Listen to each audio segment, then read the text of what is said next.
So yeah, I totally remembered there were several other bosses, several other boss fights I could go do. I believe, yeah, last time I was actually playing Forge Adventure, I was looking for the blue booster packs. The shop I usually go to, it seems like they just changed up what they were selling. Which I cannot say I was expecting that in the slightest. For them to suddenly start selling something different.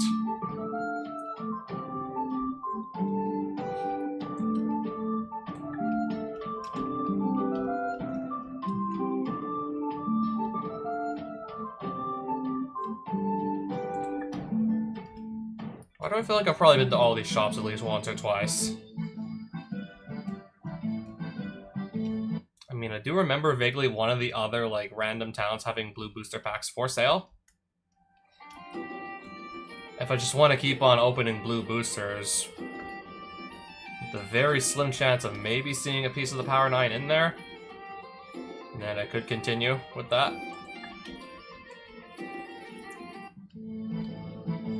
Assuming I figured out exactly where they moved with their blue booster packs.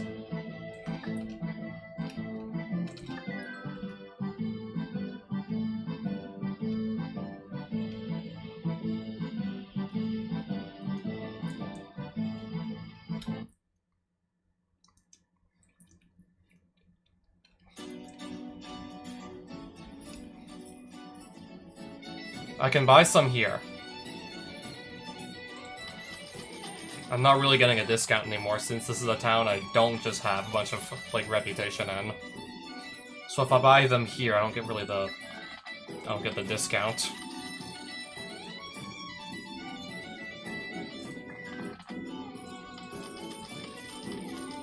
Yeah, so far I bought 16. And I think for now that's all I'm gonna buy.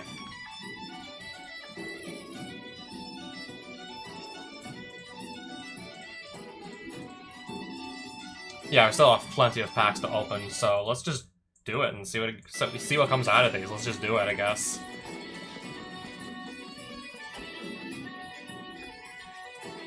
I don't think I've seen this card in a long-ass time. I don't even remember if it was any good, if it was just meh. I think it was just meh.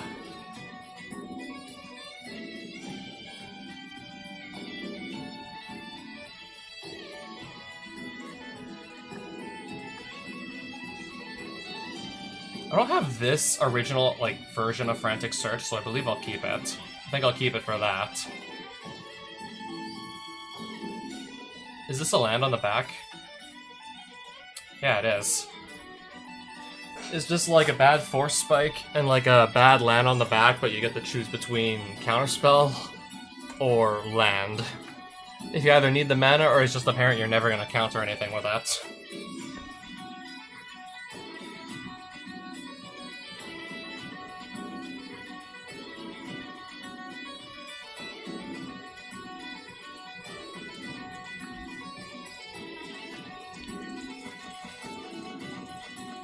Teamer Elevator. Add... Oh, wow. If you don't have the city's blessing, you lose 1 life. Otherwise, add... Green, blue, or red. Okay, no matter what you add green, blue, or red. You just need to control 10 or more permanents and not lose life for it. That could legit be like a real magic card.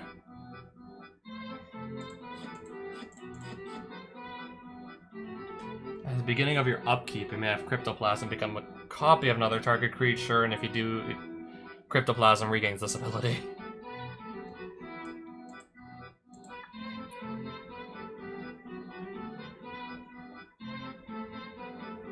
I don't know, I'd rather have something that can just copy something immediately. I'd rather have a creature that can copy something immediately, if anything.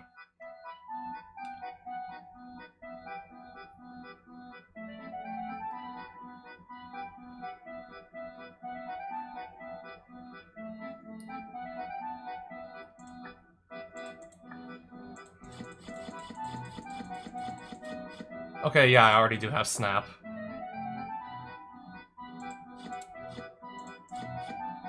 Teferi's Imp. When Teferi's Imp phases out, discard a card. When Teferi's Imp phases in, draw a card. So it's as if it treated as if it won't exist every other turn. Are you getting yeah, that's a subpar stat line for 3 mana. And it's gonna make you discard cards? I mean, sure, it lets you draw, but also makes you, like, discard cards, too. No way I'm playing this.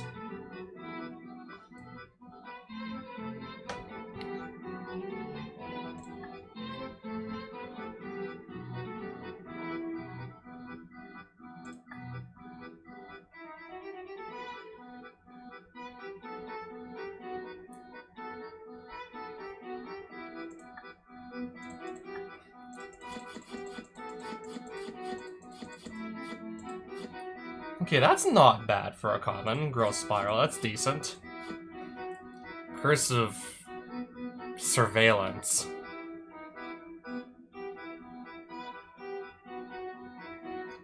I'm not really trying to play, like, curses or anything, so I'll pass on that.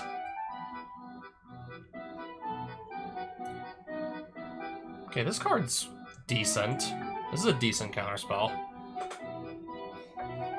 If you need to just, I don't know, address the fact that they have more than 2 mana to spare, you can just pay more mana for this thing.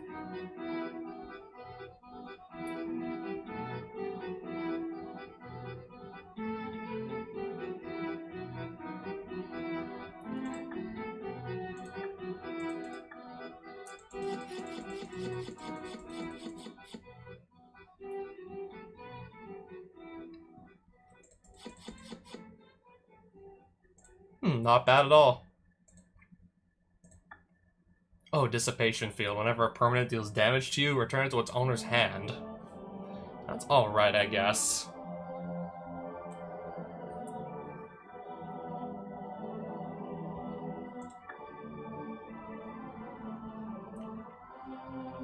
I guess it's just like, okay, but nothing crazy. Yeah, I do have to pay 4 mana to put this on my field.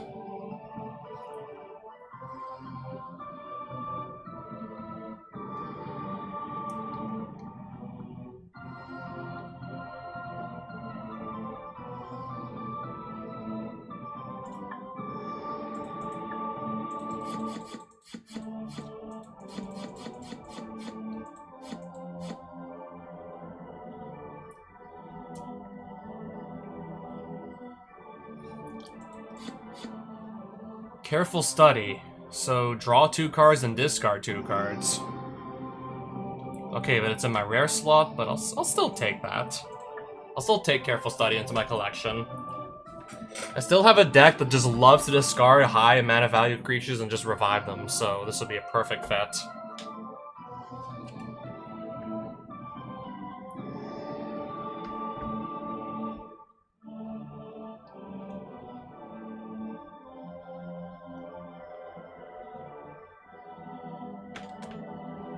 Can't block artifact creatures.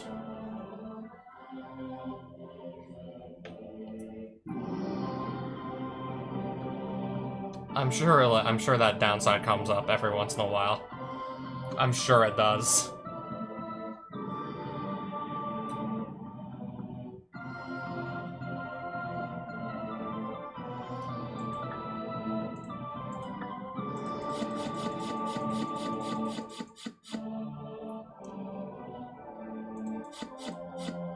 Risen Reef, that's pretty good for an uncommon. I remember this card was like, I think this card was like really good back when it was like first printed into standard. I mean, if it was still like standard legal, I wonder if it would actually be able to put some work in.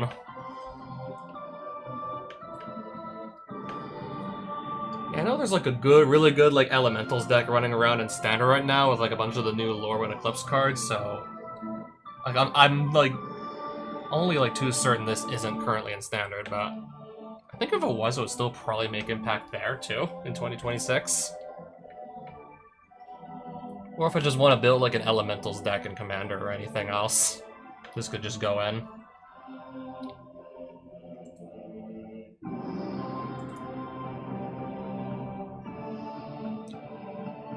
Okay, yeah, I already have Lorien revealed. I don't need to keep another copy.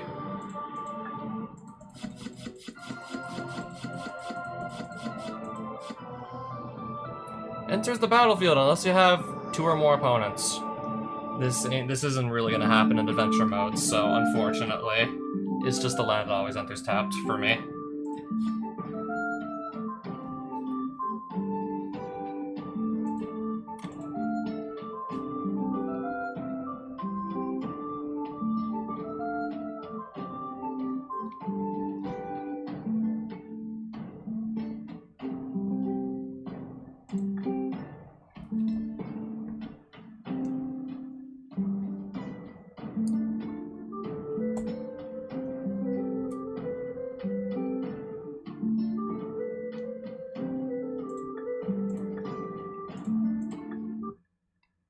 Okay. I think that was just like a bit of a lag spike, if anything. Untap all lands you control. During an opponent's turn after their upkeep step. Yeah, basically untap all your lands for their turn as well.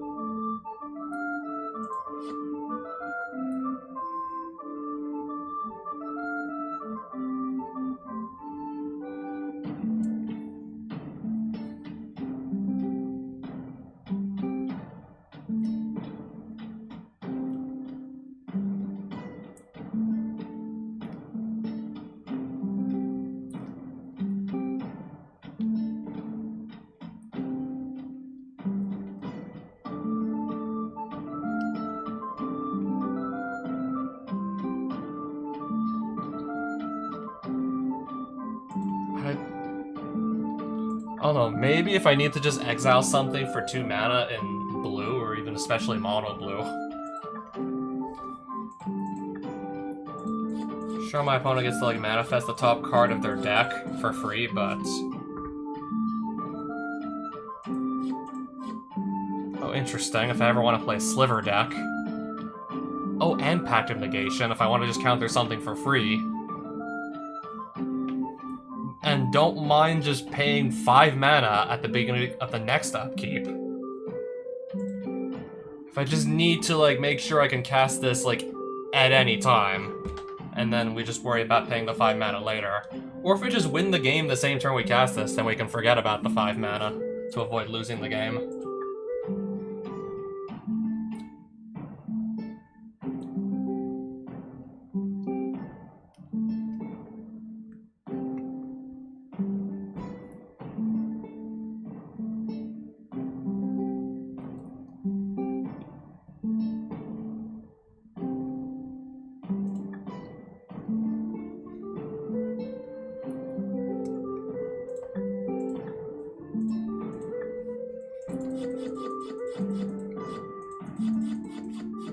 Oh, it's a power leak. What does this do again? It just makes an enchantment cost 2 extra mana to keep around. Or does damage to them if they don't pay mana to keep the enchantment around.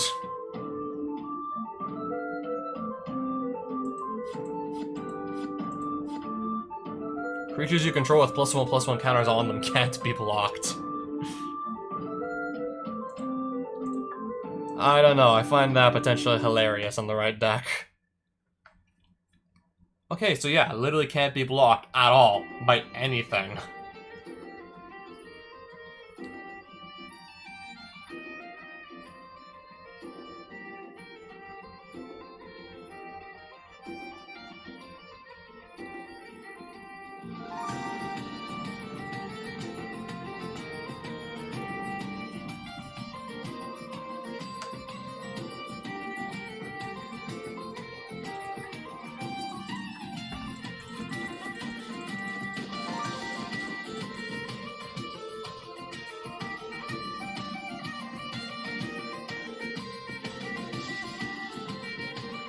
Counter a non-creature spell for just 1 mana. Yeah, my opponent gets 2 free treasures, so they can just spend those to make 1 mana of any color for each. 1 time, but whenever. They just get like 2 free mana for their next... Just in general. They could just use it whenever, but... Yeah, if I need to just counter something and I only have 1 singular blue mana up, I can do that.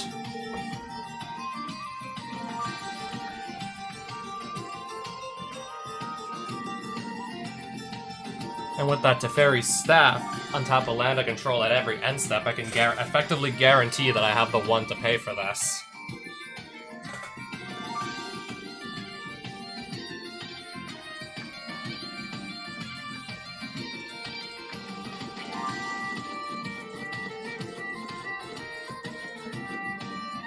Dreamborn Muse. I'm not really trying to build towards mill, so I'll probably just sell that back too. Again, you need 2 or more opponents for this to come in untapped. In multiplayer, that's pretty much a gimme, but 1v1, that's not gonna happen. Tap a creature and make it lose all abilities until end of turn. Not half bad.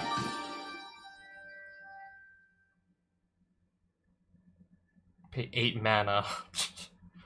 You can do this over and over again, but it's 8 mana.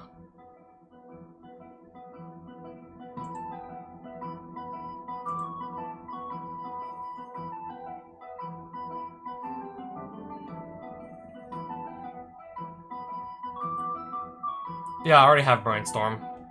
This is just like the original Ice Age printing if I want to have that for a nostalgia factor. And as I'm saying, this is somebody who was actually, like, born in 1995. I was definitely not playing the game in 1995. Was definitely not playing it back then.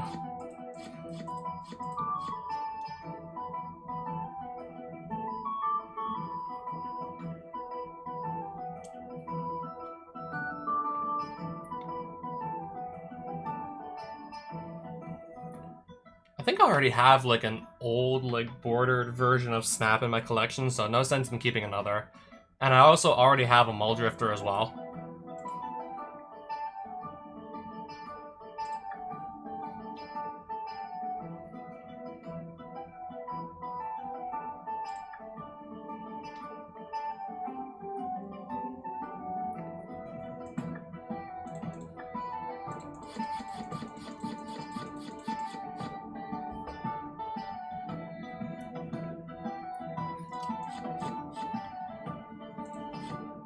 Imprisoned in the Moon. Enchanted permanent is a colorless land with tap to add colorless and loses all other card types and abilities. Yeah, if I literally have no other... Depending on the color combination I pick to play, if I have no other options, I guess there's this to remove something. Let's just say, for example, I'm playing mono blue and I have no other, like, real options for good removal to deal with stuff that's already in play. Could run this.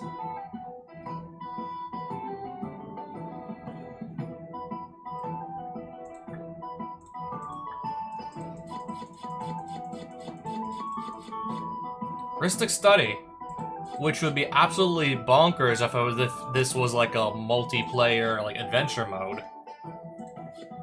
I guess it's still decent enough, maybe even in 2-player, but where it actually really gets broken is like when multiple people are in the equation. Because if you have multiple opponents, then every single one of them, every single time they play any spell, they could just make you draw a card. Or let you draw a card. Unless they just slow themselves down by paying the 1 for every single spell they play.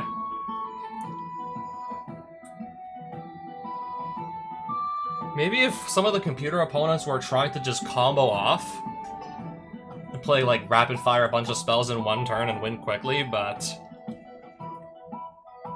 that's not something I see too terribly often.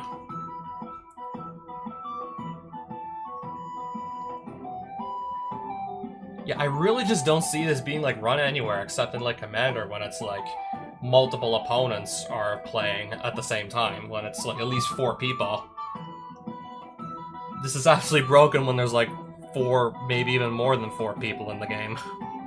2 people, it's meh, if you ask me, if there's only 2 people.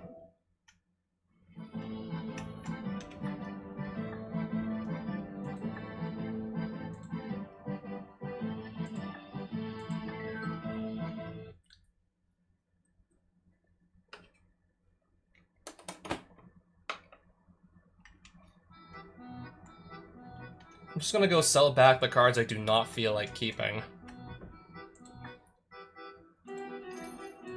Get like a majority of that money back.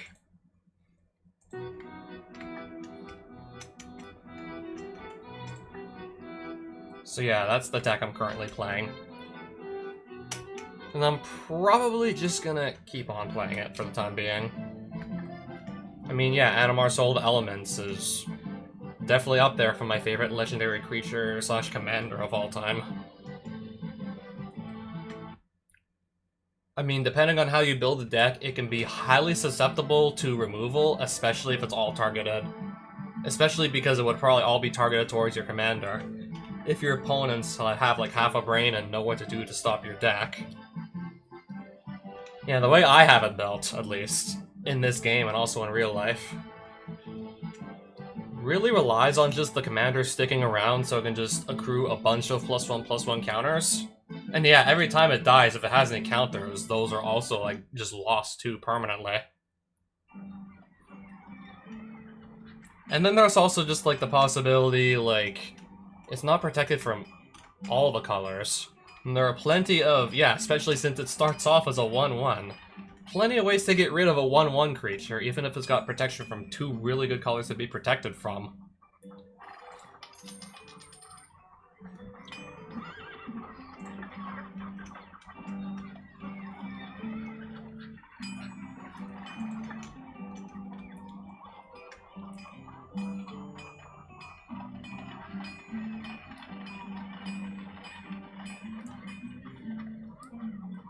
Beginning of Enchanted player's first upkeep, they get an additional upkeep step.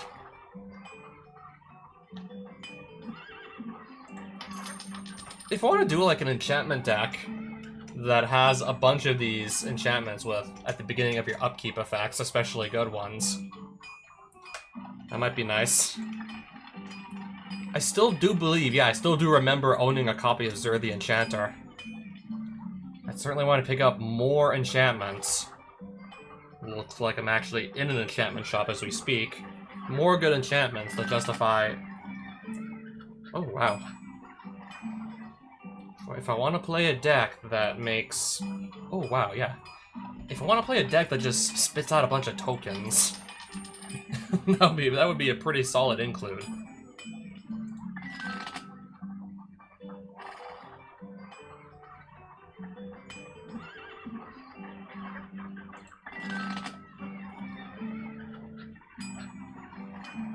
We already have Recurring Nightmare, yes.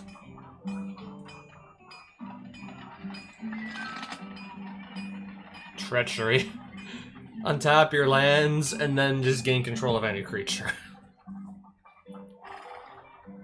I don't know, it sounds pretty nice for a control deck.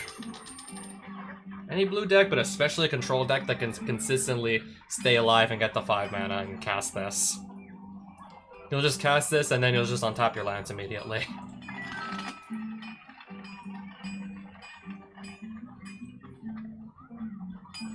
Heroes 2019. This is a Heroes of the Realm card, right? Weren't these like some of the special cards that were given to like specific employees within like Wizards of the Coast that did like a really good job at their job? I think there were this was like part of a series of like cards that were just exclusively handed out to like employees who are doing a really good job at WotC.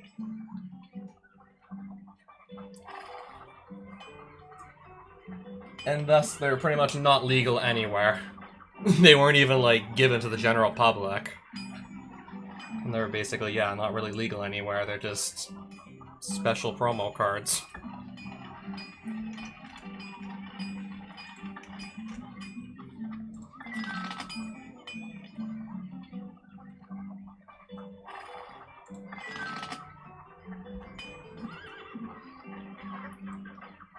Whenever an opponent casts a creature spell, you create a token that's a copy of it. Except it's 1/1.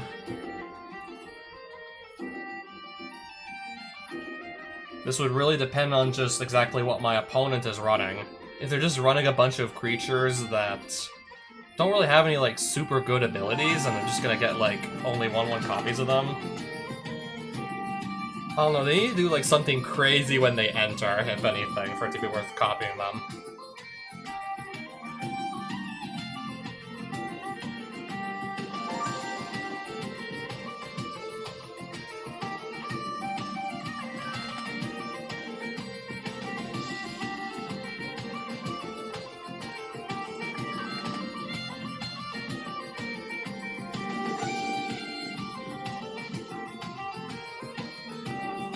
Alright, every end step you can sacrifice a creature, look at the top 7 cards of your deck, put something with X or less, or X is 1 plus the sacrifice creature's mana value. Interesting. This is like Birthing Pod, but you don't get to go through your whole deck. You don't get to go through your whole deck for a creature. You just have to hope you hit something good in the top 7. And it still seems very playable. I'm only paying 2 mana to put that thing on the field. That thing still seems, yeah, very playable.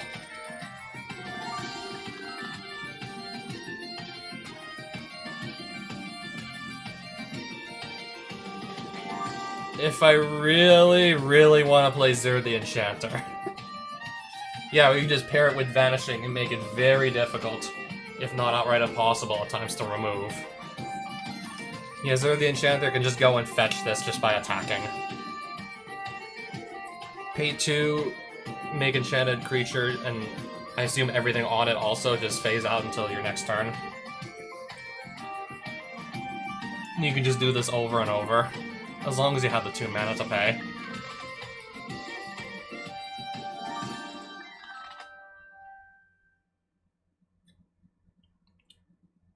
Yeah, so for one thing I'm definitely noticing, yeah, this looks like all enchantments in this shop here.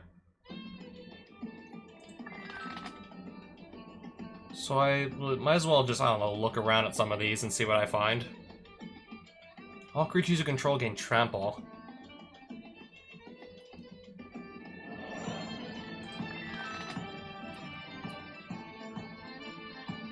Whenever a creature dies, that creature's controller may draw a card. Not just my creatures, my opponent's creatures too. If they die, then the opponent can draw some cards too.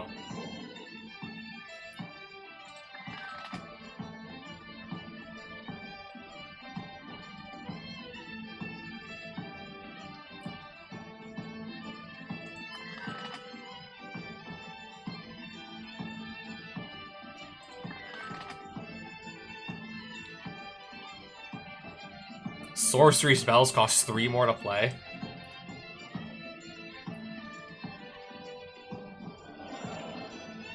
This is just pacifism, right? I believe that's just pacifism.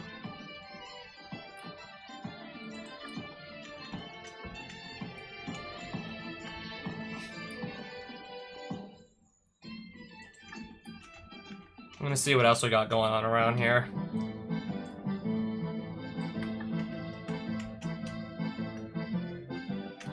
Because I do remember, like, the Sliver Hive was, like, right near the Blue Castle. Am I correct on this?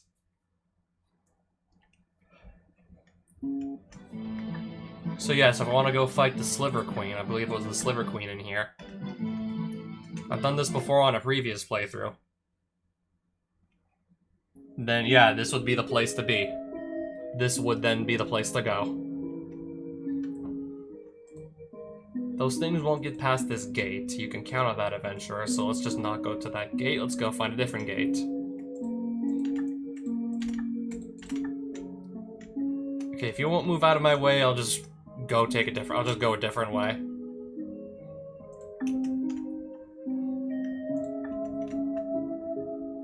Yeah, there are also shops here.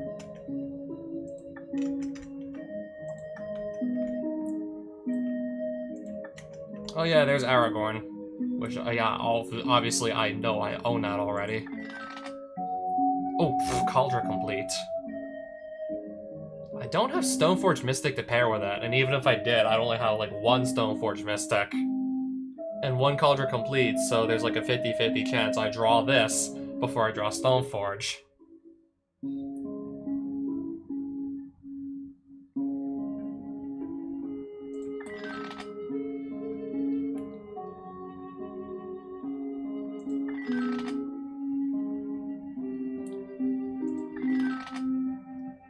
other, like, good equipment could possibly show up in the shop?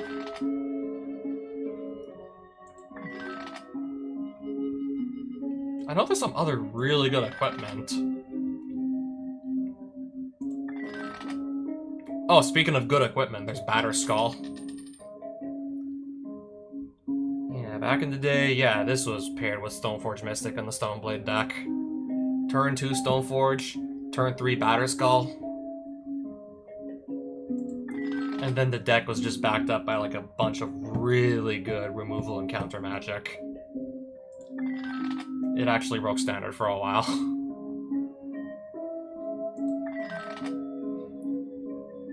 This would have been really nice to have when I was dealing with Chandra. Equip a creature with this and, oh yeah, protection from red. That's almost all of Chandra's deck. That's basically almost all of it, right there.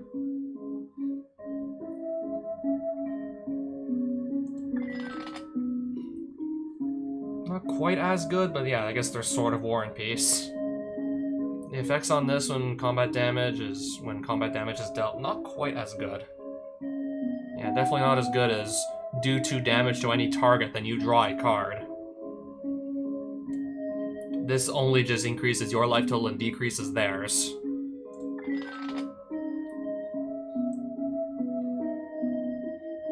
I was like, yeah, this sword's just like, this was never as good as like Fire and Ice and Feast and Famine. Feast and Famine, you're making them lose a card out of their hand every single turn, and you're untapping all of your lands.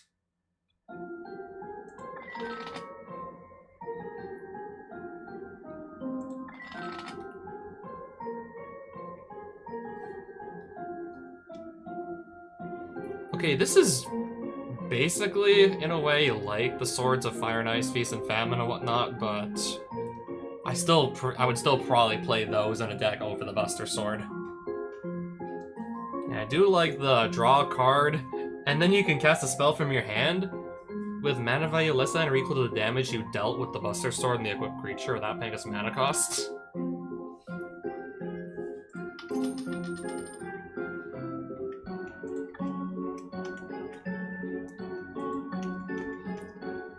Oh, how fitting that right outside the Sliver Hive they're selling slivers.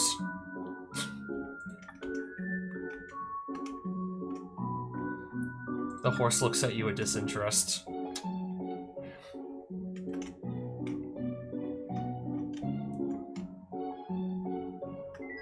Let me guess, right in here, was this where the Sliver Queen was?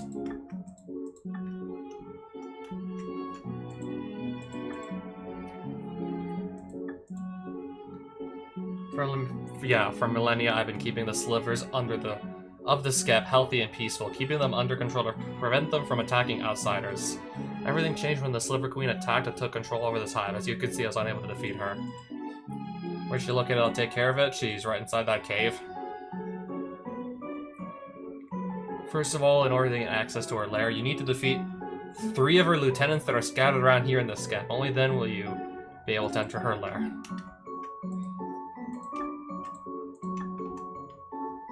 Okay, I forgot about the 3, like, mini-bosses we also have to beat on the way there.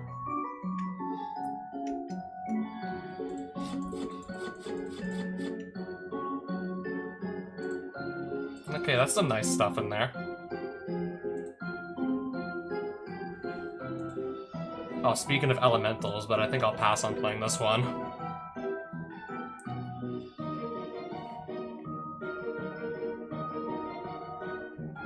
Okay, this just gives you like an extra combat step, doesn't it? Yeah, that's just the extra combat step.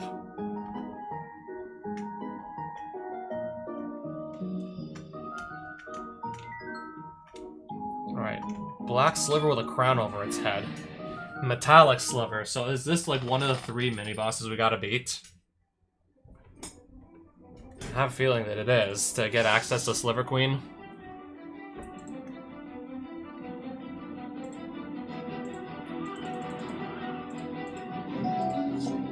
Strip Mine, destroy, ouch. Let's destroy steam vents. Ouch. Let's just hope he's not gonna play another Strip Mine.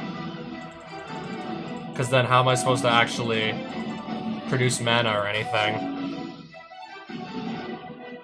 Because then it's like, yeah, how do I make mana? I think I'd rather draw another land over a lightning bolt next turn.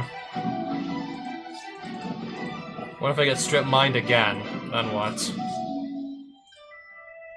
Do you want to pay 2 life? Yes. Just shotgun Animar immediately and hope for the best. Hope it doesn't get removed. I'm gonna let all of that hit me.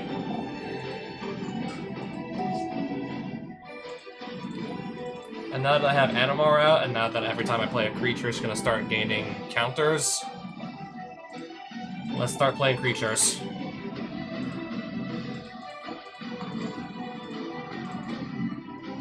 Now time to start actually casting things.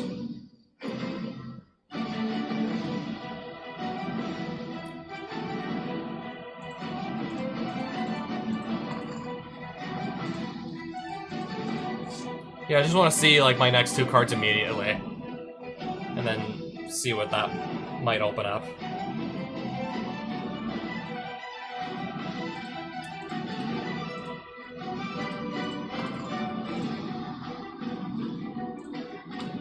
I'm just gonna go get my Drake that untaps 5 lands. Or all of them in this case, because I only got 4. Or in this case, yeah, all my lands.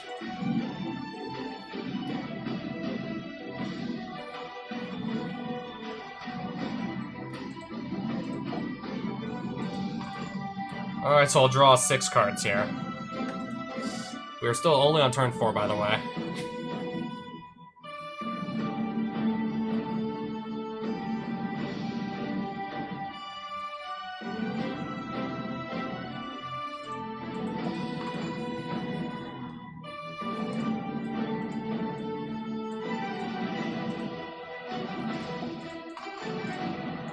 I'll just go grab Kozilek Butcher of Truth with this. I need to get like 2 more counters on this thing. And I just so happen to have Ancestral Statue, which is perfect for that.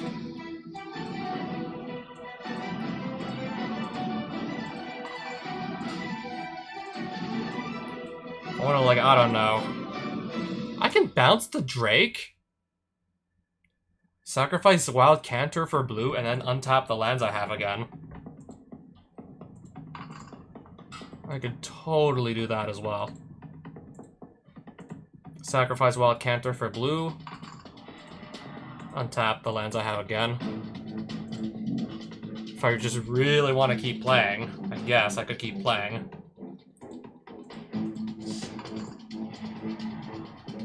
Ooh, Uro, Titan of Nature's Wrath. I'll just gain some life, draw a card and whatnot.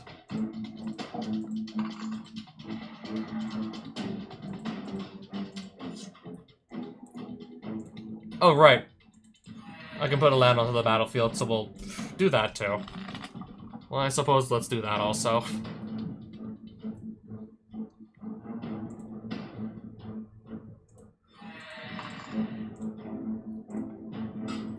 Choose one to stay on the battlefield, I'll keep the original. I'll still draw a bunch of cards.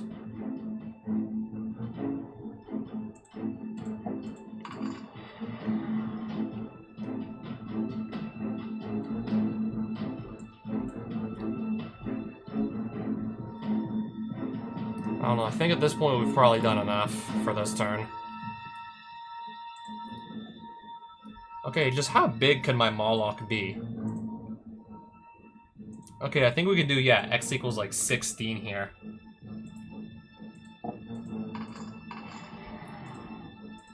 And I'll draw 1 more card when this enters.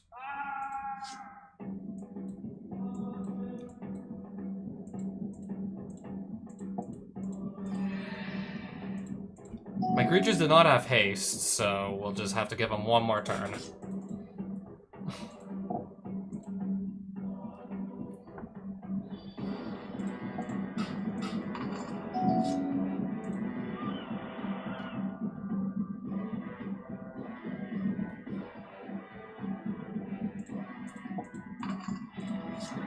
Ooh, Woodland Bellowork, and what can this even go and search out that's worthwhile?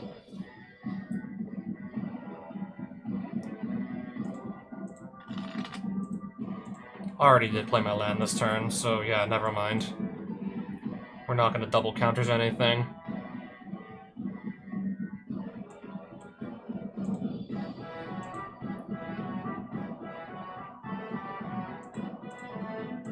I'm just gonna Alpha Strike with everything that I have.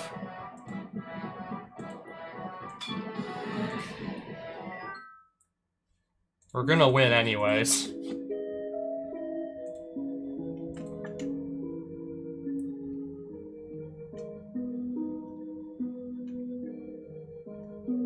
That's another of the slivers I believe I need to defeat to just get to the queen. More treasure.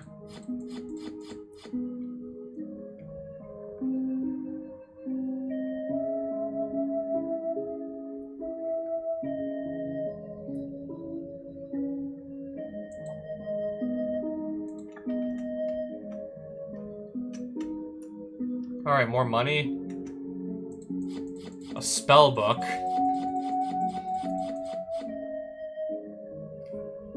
This just gives all my creatures haste. A door to nothingness that just makes a player lose the game. 10 mana. So, actually pay 5 to have this enter the battlefield, and then 10 mana. 1 mana of each color twice? Yeah, to make your opponent lose the game.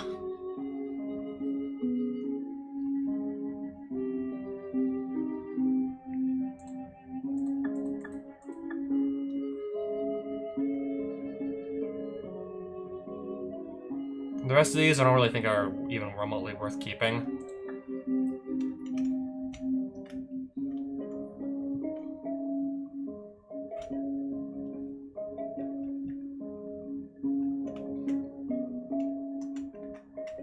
Oh, white sliver? I guess we'll duel this while we're here.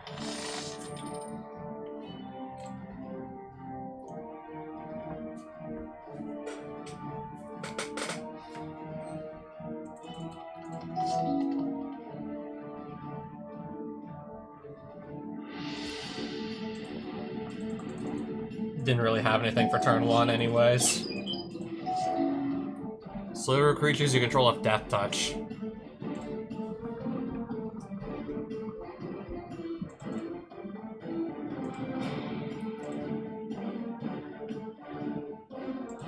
If Moloch fights this, this is still gonna kill it because of, yeah, the Death Touch.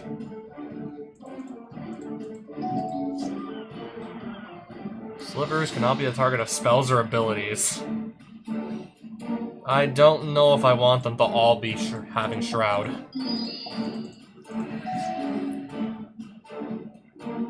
Shroud and Death Touch. I'll be kind of just forced to deal with them in combat, and they have Death Touch, so they can just kill anything they fight. So, no thank you. I'll pass.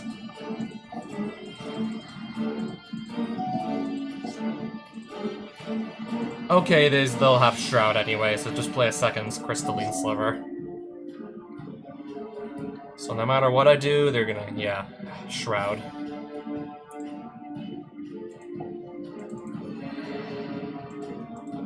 So this will not be able to fight anything. It can't target anything except for this bird here. I guess outside of that bird.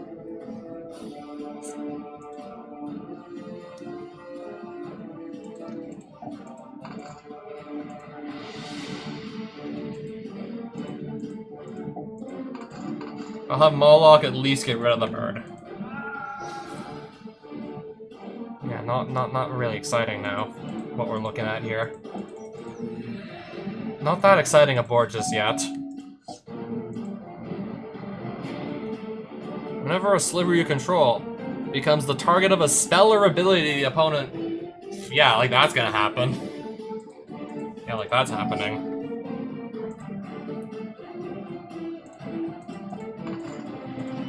Oh, but since I can just search my deck for any creature and just do whatever the hell I want, and he's not trying to stop me, I think we'll be good to go here still. I think we'll be fine.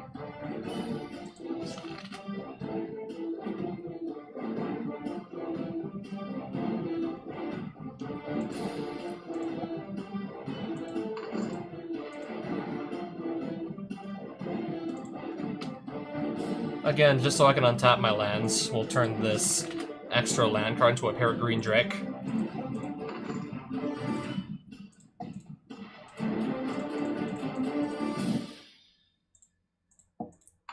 So I have plenty of mana, and now I'm gonna have plenty of cards to actually spend the mana on. Flametongue Kavu will do absolutely nothing in this. It will kill one of my own creatures in this board state, because everything here has Shroud because of this guy. Algorithm sees me. Also, hello.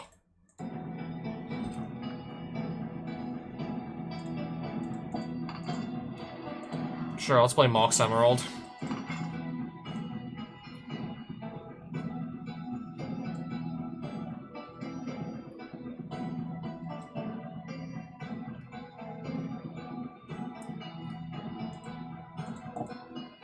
Oh, so I suppose maybe next turn I can start doing some attacking.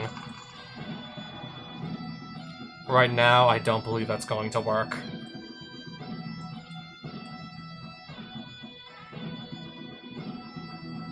I guess I can attack with Mawloc and see what happens. Oh, I'll do 3 damage and draw 1 extra card.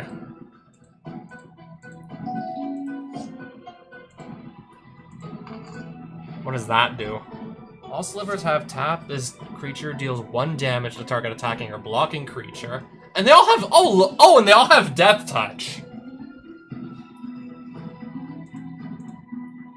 And Shroud, so I can't even just target them with anything like a Lightning Bolt to just get rid of them.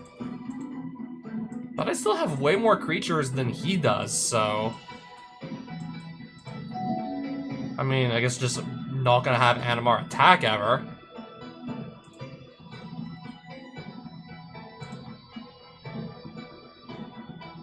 I'll have to be a little bit more smart about how we're going to distribute the counters over at this point.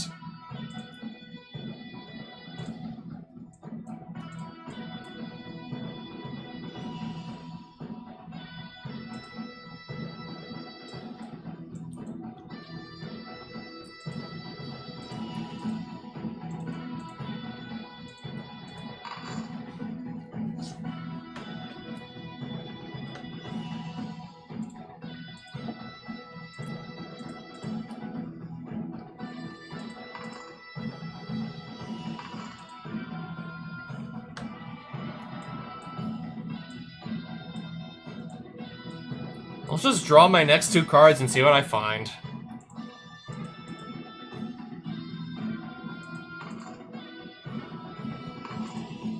Let's see what it gives me. Okay, I can draw my next 3 cards now from Lord of Change. And because of Animar, it's just reducing the cost from 7 down to, all the way down to 1.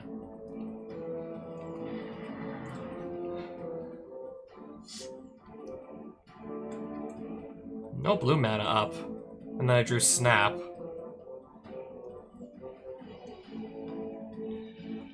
Okay, I can give my creatures Shroud.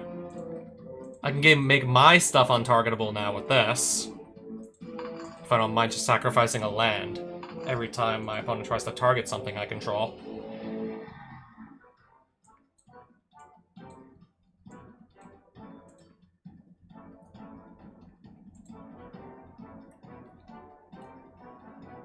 So I think the attacking is probably going to look something like this.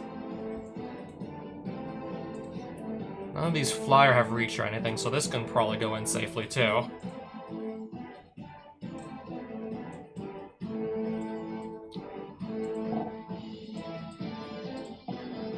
One damage to Forgotten Ancient. Tapping Venom Sliver to do, well, he is this giving Venom Sliver the ability to do that. So in response, this is being targeted. I want to give that Shroud then. Sacrifice Tropical Island. Also targeting Forgotten Ancient. How many lands am I going to have to sacrifice to the point where it's not going to be worth it?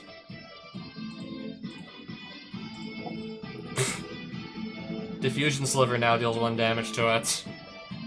They're tapping down to do this, so they won't even be able to block now.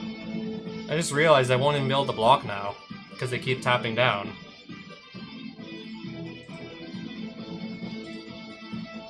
Same as before.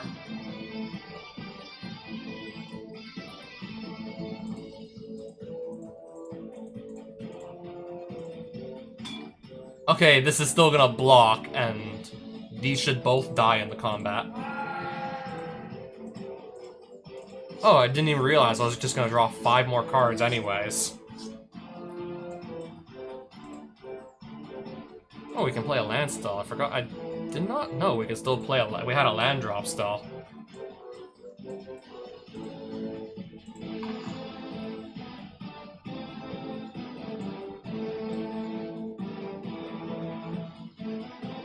Yeah, that's about it, though, however.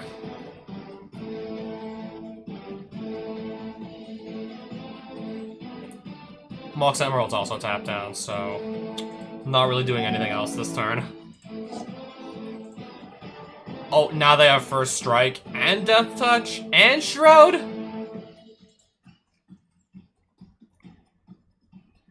So I can't target them? I can't even defeat them in combat? Because the First Strike plus Death Touch will just make them do their damage first and kill my creatures before they ever get a chance to. But at this point, we got so many creatures, like, what can he realistically do? He's on 1 life, and he cannot possibly block everything.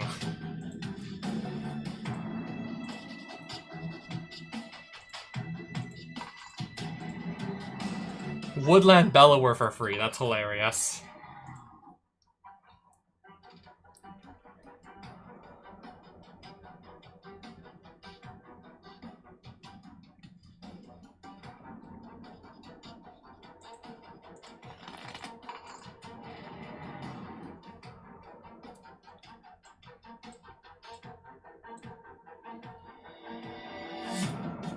I have another idea. What if I just make him sacrifice a bunch of his permanents anyways?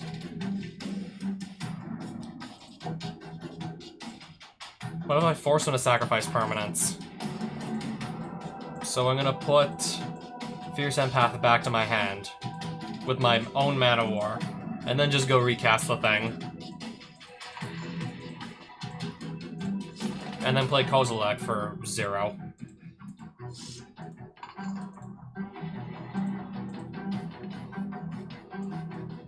Well, I mean, I sacrificed 3 lands, so of course I should be out of mana. Except I got this guy, so I'm actually not.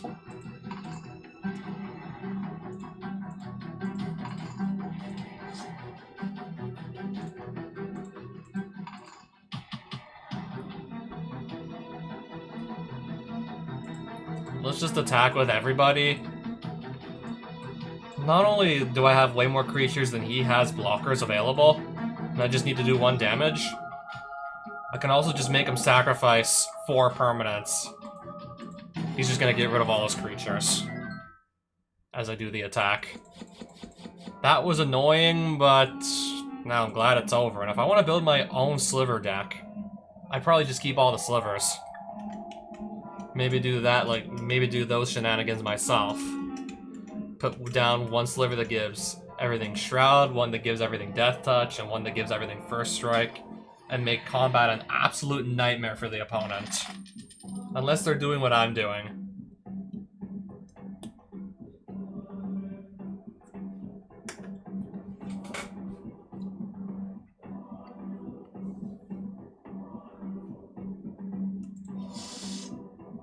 One land in my hand. Still more or less the same thing, but at least I can cast this with this.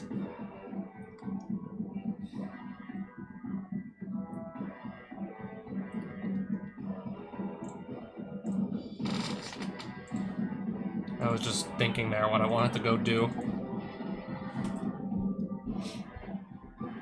Okay, so for now, it's just going to be making only 1 mana, like any other normal land does. Mana Confluence. Predatory Sliver. Okay. Oh boy. At this point, I am just desperate for more mana. Actually, I'm desperate right now. Oh, Wood Elves can get us a forest. I guess if all else fails. Slivers you control have flying and haste. And here I am stuck on 2 lands and Llanowar Elves and a creature that copied the Llanowar Elves.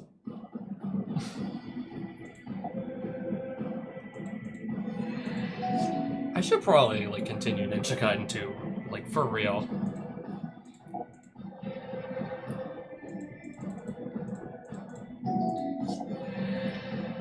Also want to continue, yeah, this too, because I want to do some boss fights. Wait, so they all have first strike and flying and haste now? Oh, flying, so nothing I have flies, so I can't even block anything here. At least I am finding land cards again, but geez, we're kind of late with that. Whenever I go search up, there's no way I'm gonna be casting it anytime soon.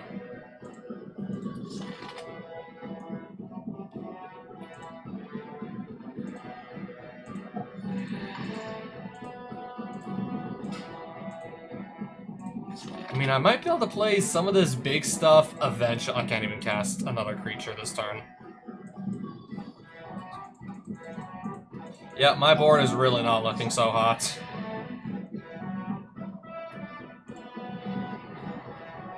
Target artifact or... Oh, this is an artifact because Phyrexian Metamorph copied it. 3 Cloud Shredder Slivers. I could very well die because, yeah. I got like an extremely bad starting hand. And now, yeah, look at all these creatures I gotta just deal with. If I can deal with them.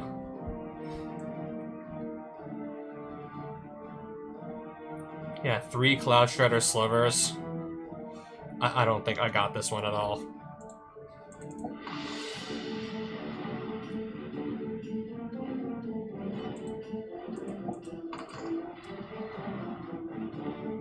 I mean, if I could block these, but they all have flying, so that's not gonna be something I could do. I can't block them.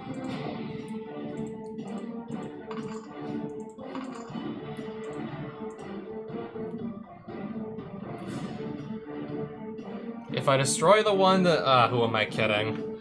There's 3 Cloud Shredder Slivers. Who am I kidding?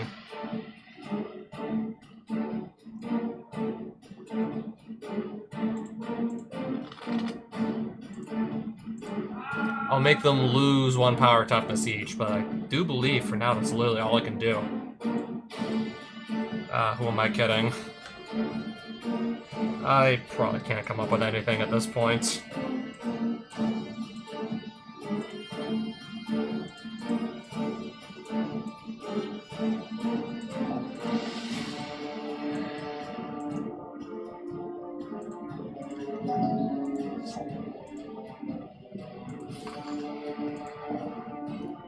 Yeah, they all fly. I can't block a single one. So we're actually gonna lose some money. And some of our starting life total, unless we just go back to a town to heal it back up.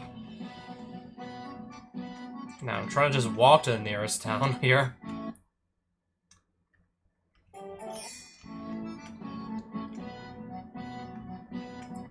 Yeah, we got off to a horribly, we got off to a really slow start.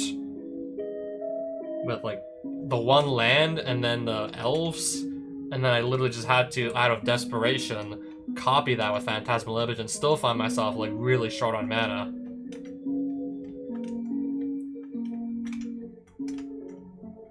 I'll just get this one out of the way.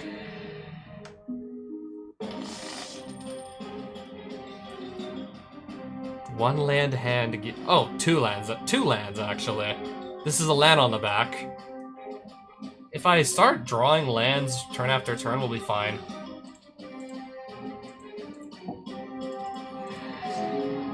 Okay, this too is nice. This is nice also.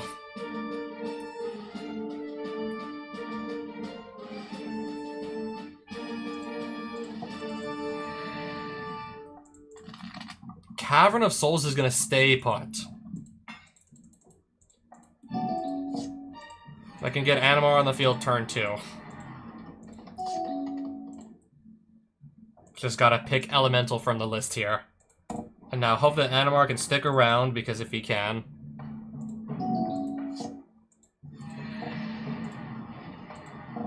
Even if I wanted to, like, block, I can't anyways.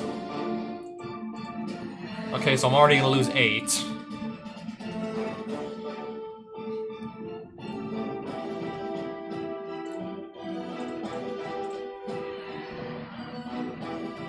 Four mana, what can we do with it?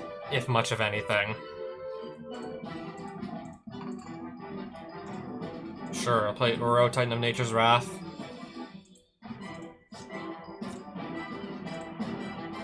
I'll put an extra land on my field, I suppose. Well, I have plenty of mana for next turn if I'm still alive. If I'm still alive by that point. If I'm still alive, then. Because, yeah, he's getting off to an insanely aggressive, like, start here. I mean, especially if I get rid of this. Or better yet, if I get rid of all his creatures, then I just kind of win the game on the spot if I get rid of all of them.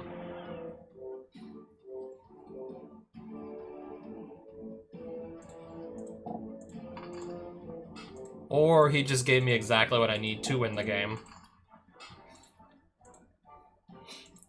Oh my god, yep, this is gonna work.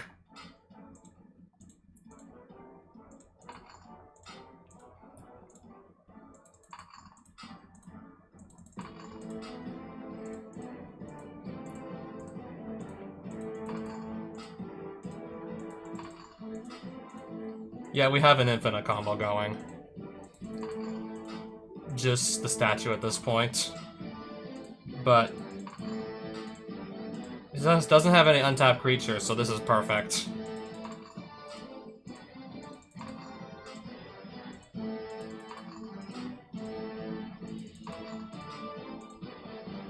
Literally gonna be saved by the statue combo with Animar.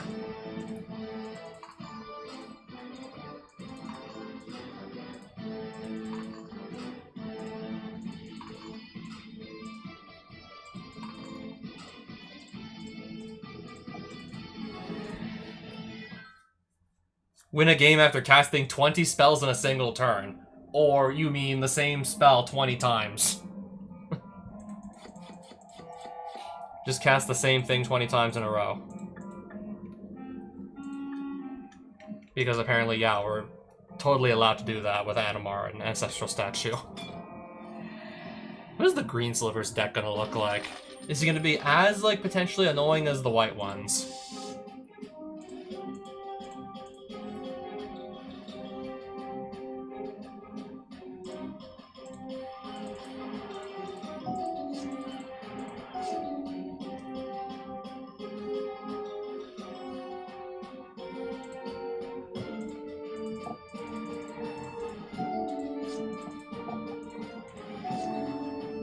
Okay, this one also makes all the slivers gain the ability to produce mana.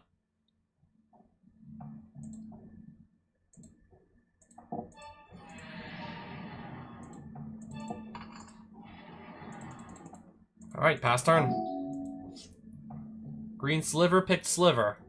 Oh, he's playing Cavern of Souls too. So I cannot count if he produces mana with this and then spends it on a Sliver, I cannot counter it.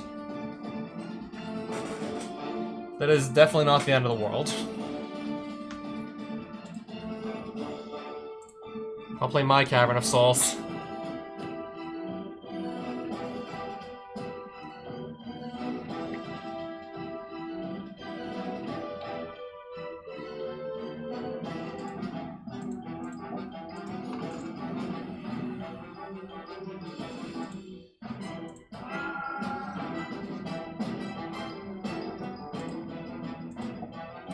Cast Fierce Empath.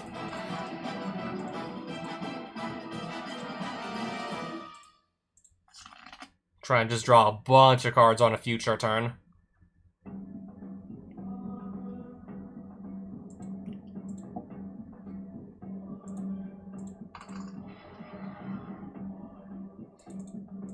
Well, we'll have to wait till next turn to keep playing stuff. But I definitely already like how this sets me up. Oh, wow. Sliver. Oh, wow. Impressive.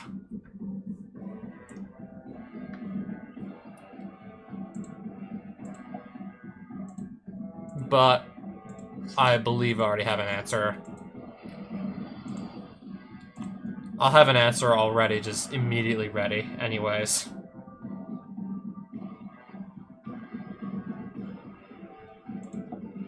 Green. Blue. Tashana, Voice of Thunder. So yeah, that just gives me a bunch more cards.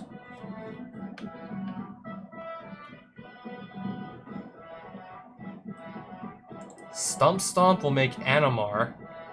Tashana, that works too. Do damage to equal to its power. That also just addresses it. Oh, it just did exactly 15 damage there.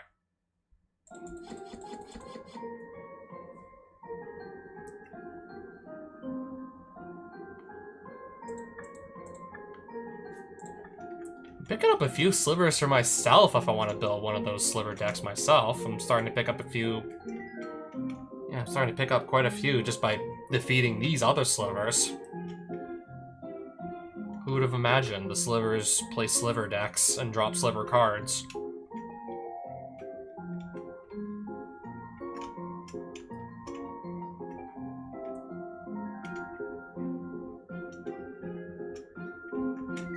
What's the blue slivers deck look like? Only one way to find out.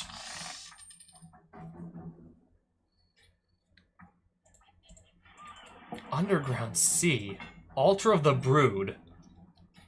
Every time a permanent enters under his control, it's gonna make me mill one card.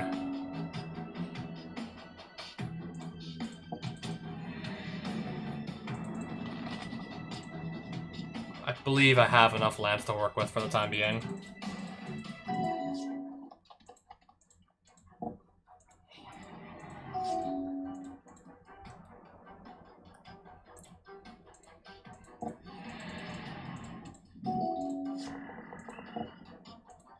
Okay, the slivers all have Shroud again. And Vigilance. Makes this kind of useless once again. It can't fight anything. If they all have Shroud, this can't fight anything.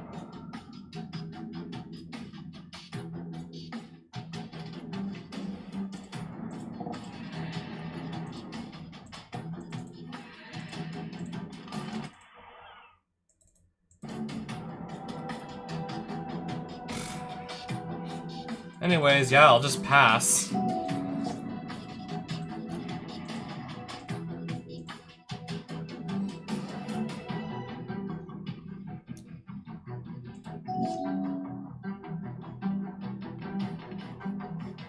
I'll just play Otawara as a land. Gain control of what? They all have Shroud.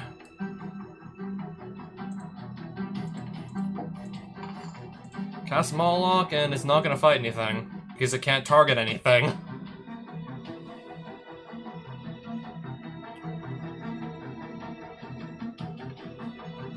I could deal with his creatures if they didn't all have Shroud.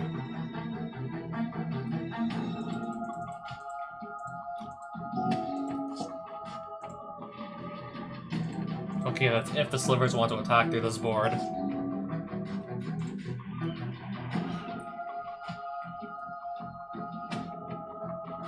If they didn't have Shroud or anything else protecting them from me just targeting them with spells or abilities, it would be off to the races here.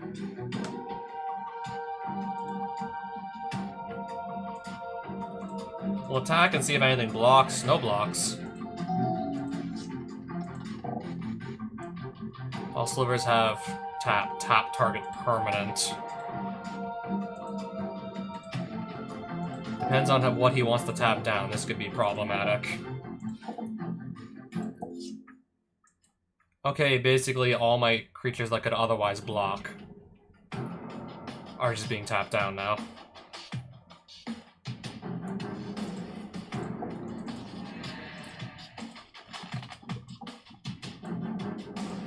We're pay 6 for the Lord of Change.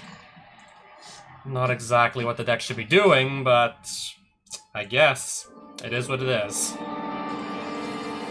Didn't really have any other creatures to play. Well, I had this, but I'd rather be able to actually steal something with it as I cast it.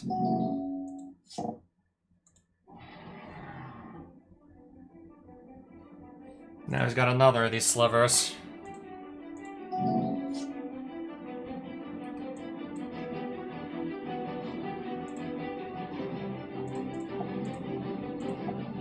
Cloud of Fairy's gonna tap 2 lands, so we'll do that.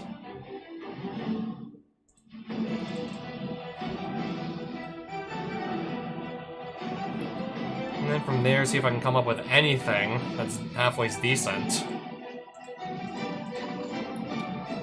I'll just put a wall down, I suppose. I'll just play this as a land if I'm not gonna get to target anything.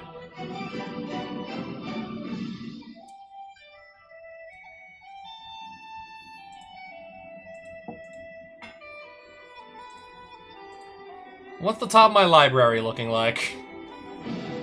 Okay, there's some good stuff on there. There's some good stuff here.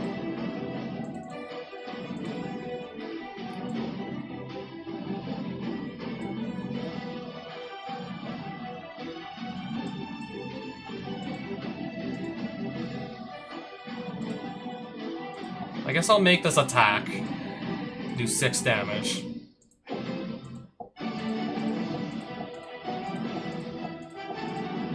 Alright, basically tap all my creatures down. Each sliver gains pay 2 life, return this creature to owner's hand. Oh, they're actually at. Oh, they have I forgot they had vigilance. So they can attack and not tap, and then tap later, just tap my stuff down again. First things first, I gotta lose some life.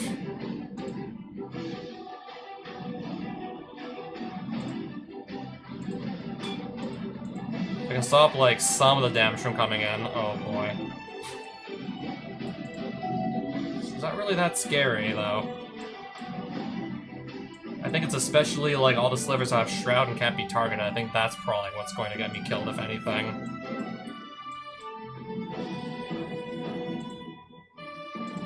Oh, wait, all those cards that were on the top of my deck, I believe I have to just mill them all. Yeah, I did just end up milling all of them, perhaps.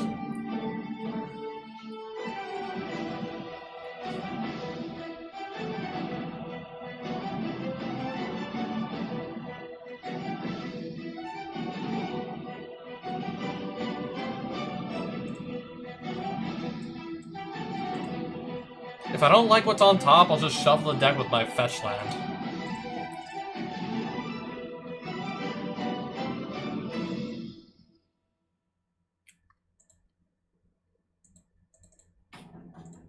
I can just draw that Champions of the Perfect right into my hand. And then just, I guess, shuffle the rest away.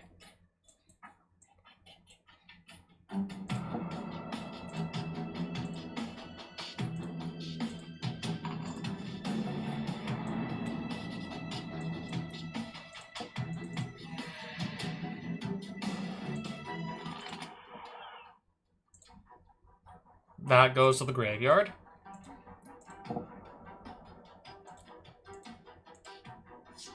I'll just draw a forest. Oh, I can actually gain control of something. Okay. I need white mana to actually use the activated ability. I do not have white mana. Unsurprisingly, that's not one of the colors I'm playing. Is that really a surprise? Well, I got to steal 1 creature for myself.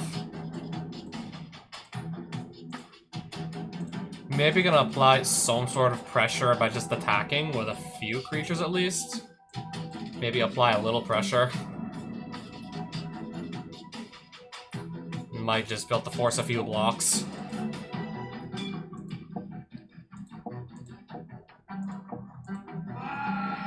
His creatures will not have vigilance anymore, which is nice.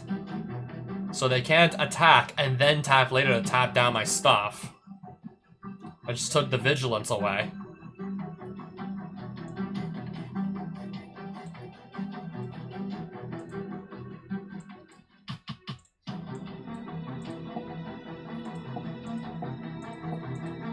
Literally tap every single thing that I have, so I don't have any blockers.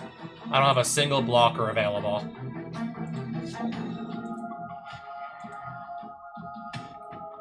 I will not have a single blocker. But is he gonna want to attack? Because I can probably just kill him on the clapback, so I'm thinking maybe not.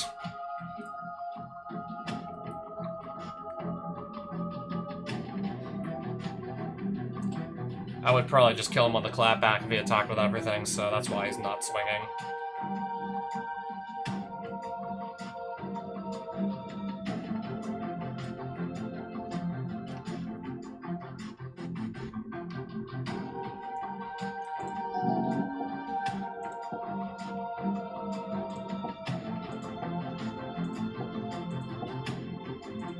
Is he paying mana to... Okay, I think he is paying mana. Paying the ward cost so he can target this without it being countered the ability. Yeah.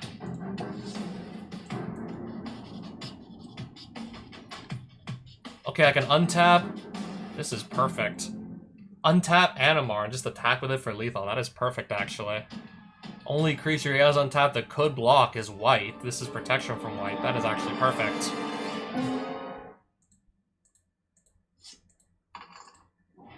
Untap a permanent.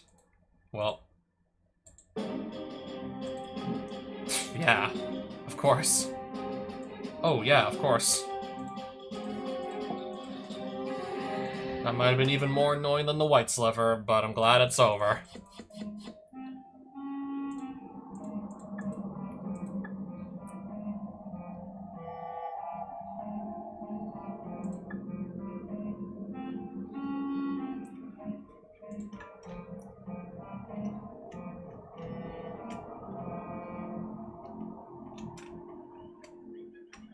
Okay, this is the red sliver.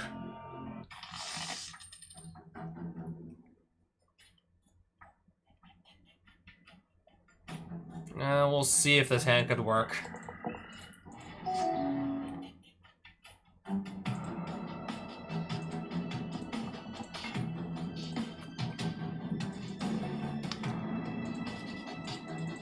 Anyways, I'll just pass. Okay. Just because I need to, yeah, play another land down.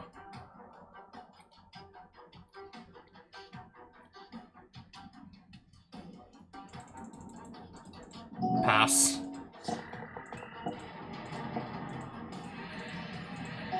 Now, if I could just kill all these creatures, that would be amazing, but... This is not a deck that wants to play board wipes to deal with creatures. I'm not playing a deck that wants to play board wipes, though.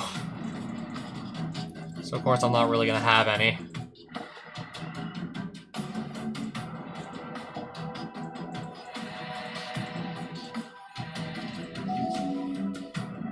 Okay, maybe I'll get to do something.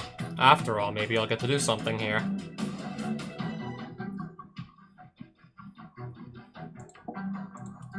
Green.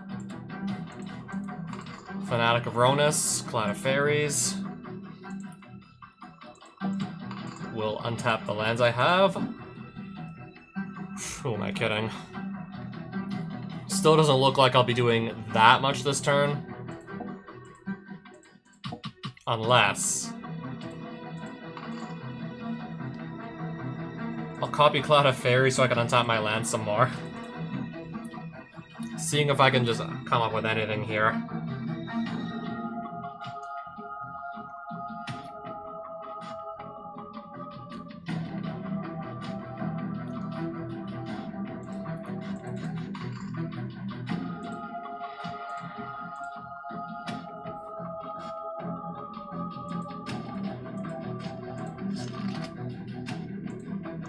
Just a bit of mana short from being able to cast this thing, I see. But I will go cast... Champions of the Perfect. And with that... who am I kidding? I probably have to just pass turn again. Yeah, now I actually have a good board. Now I have a board that's good. So much so, he's just gonna pass. He's not even gonna try anything.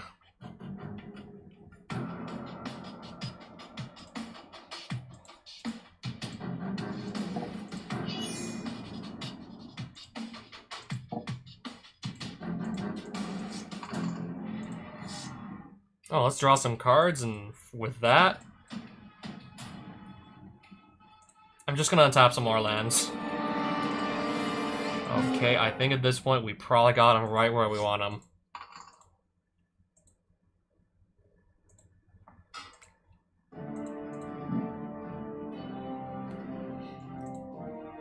And yes, I can totally cast this too. Sower of Temptation, I can steal a creature on his field for myself now. Which one am I gonna steal?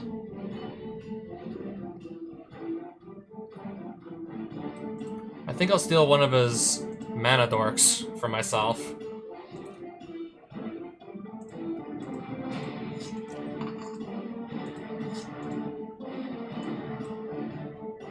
I have 3 green floating. Okay, this can make mana of any color, which is just hilarious.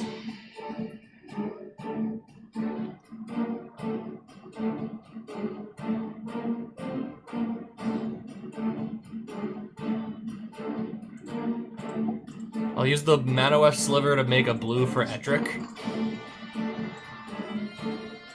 Now it's time to get to work here.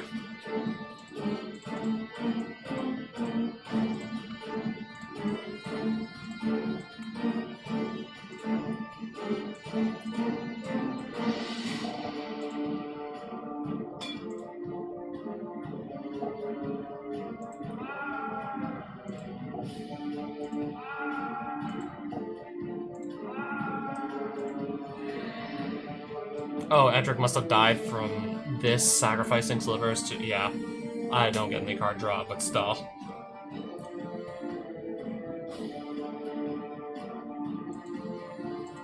It still leaves me with a really good board.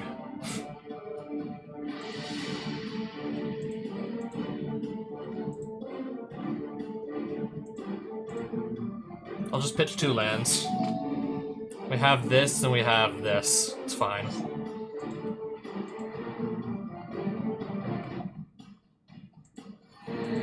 Okay, I'll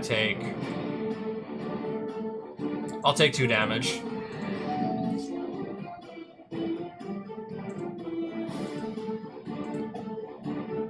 Yeah, just Springheart Nantuko, make a copy of Champions of the Perfect, because why not? Casually just go copy it.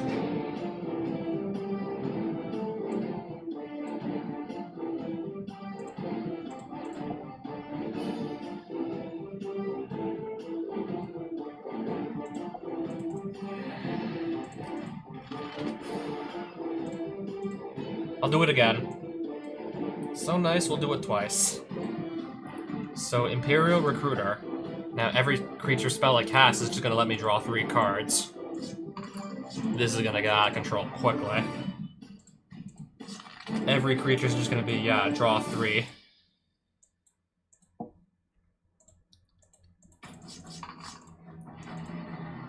Untap my land cards.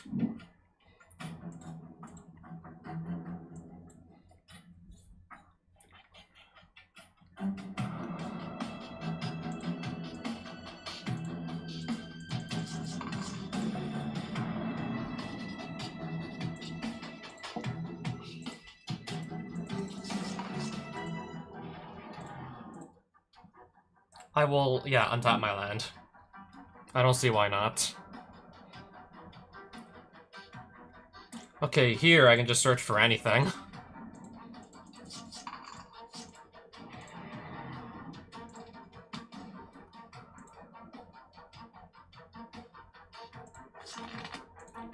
I'll draw another 4 cards. Well, 3 cards from these 3 Champions of the Perfect, and then draw 4 from Kozilek, so yeah, draw 7 more.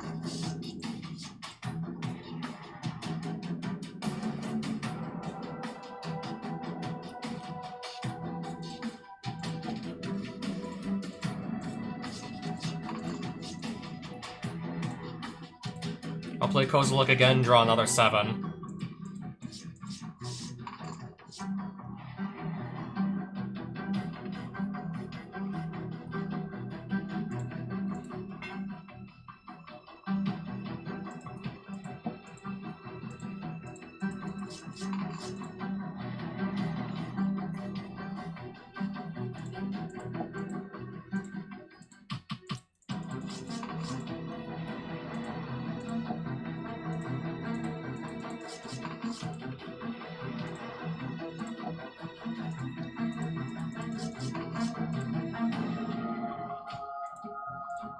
I'll just Alpha Strike at this point.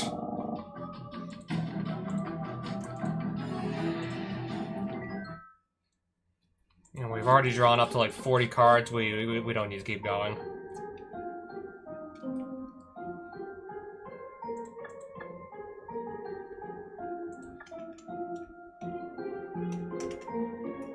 Okay, yeah, I have to just go around a little. I just have to go around.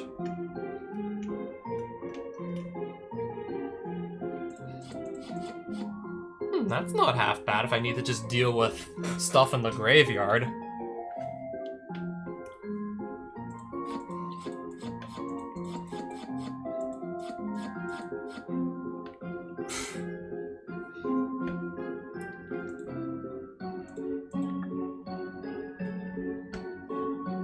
I think we're probably just gonna not 9 mana. I'm not gonna bother playing this.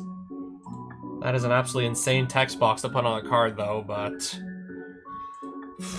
I'm not gonna try and cast this thing for 9. I'm not interested.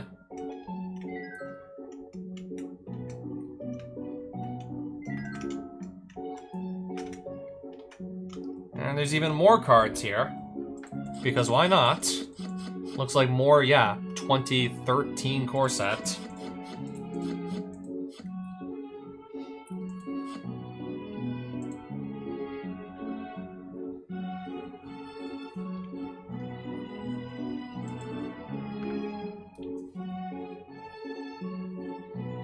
I'm not really interested in keeping any of the cards that I saw there.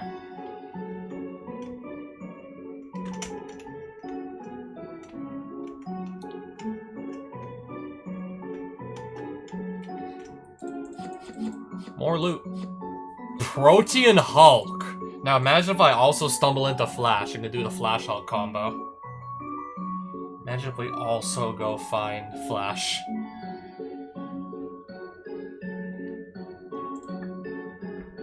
Also, Lightning Army of One.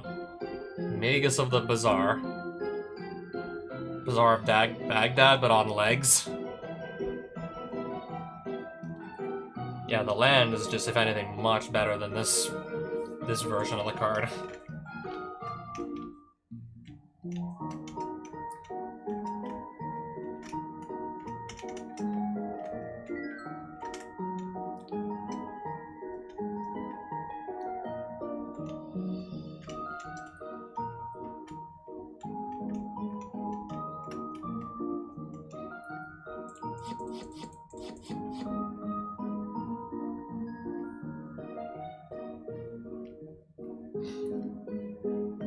Is this like another of those like banned cards? Yeah, there was like a list of like 7 cards or something that's banned for being... Yeah, this is, I'm pretty sure this was like one of the quote-unquote like offensive cards. I had to do some research and yeah, it turns out gypsies is a slur. Yeah, I did my research. Why is this banned? This card looks perfectly harmless. Turns out the term gypsy is a slur. Some people might find that offensive. Particularly like the Romani people.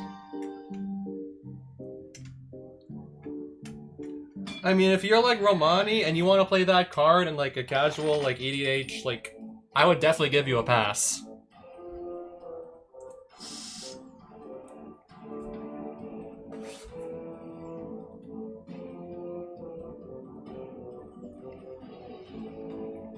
We're gonna keep this hand.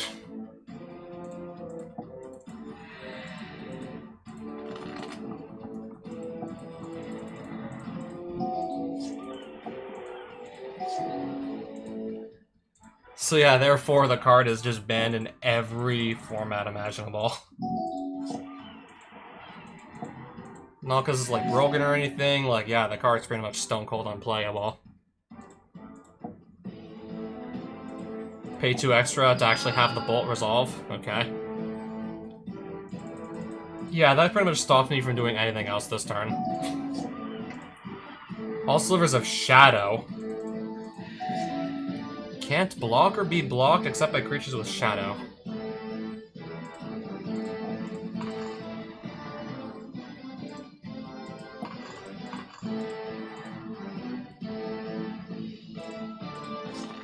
So I might as well just attack if these creatures cannot block anymore.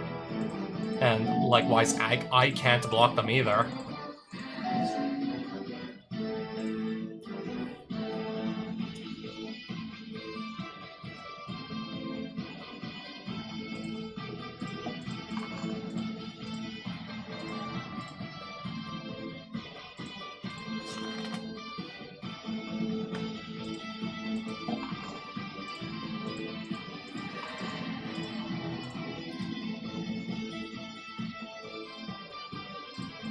Alright, what else? Just go get me another forest, or in this case, I guess a tropical island will do.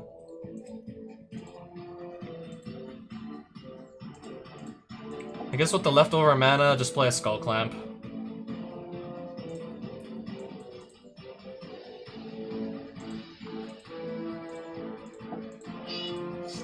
I'll just Skull Clamp one of the Fierce Empaths to draw some more cards. Pass.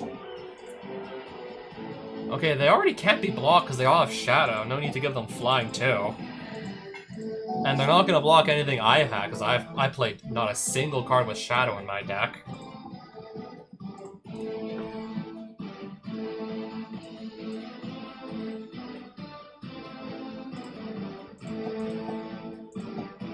Doesn't matter what I make here. I need to just cast this thing, draw 3 cards.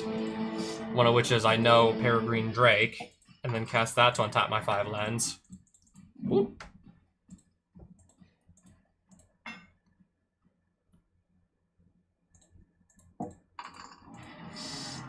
Yeah, let's just casually draw even more cards.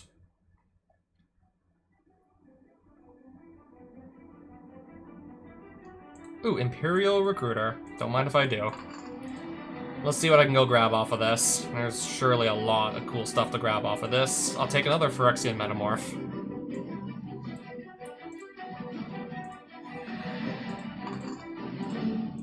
Copy Fierce Empath. Get Maelstrom Wanderer, and then proceed to go cast it for 3. Give all my creatures haste. Play a few cards for free.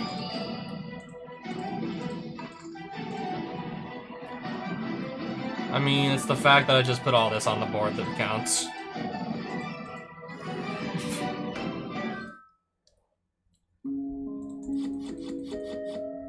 I'm getting a little, if I really just want to play a sliver deck, I'm getting a lot of good cards for that.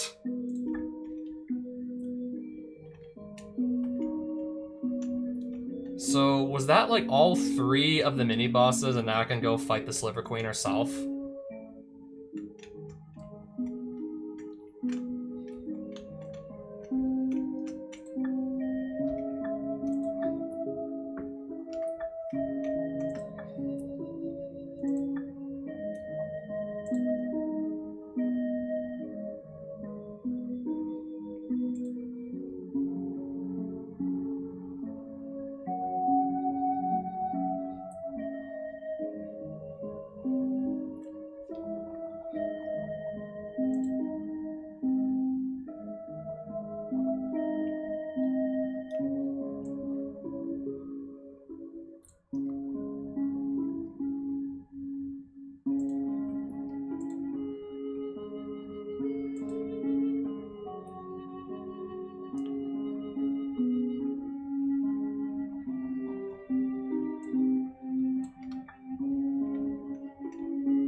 Okay, now I can make the red field go away, so we should be able to enter the... Yeah, this is going to be the cave with the Sliver Queen in it. And now we should be able to enter. Yep, that's her alright. That's definitely a Sliver Queen. Let's just pick up the treasure chest and then we'll go at it.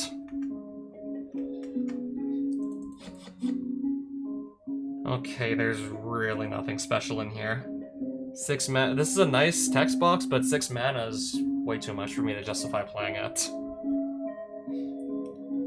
It needs to be even crazier than that if it's gonna cost me 6 mana to cast it.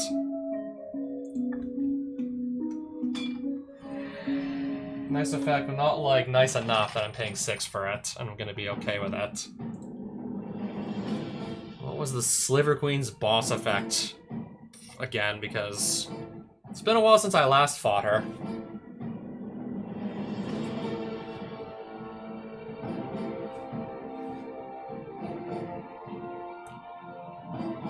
Oh, if I have like a bunch of mana to spare, I can make sliver tokens myself.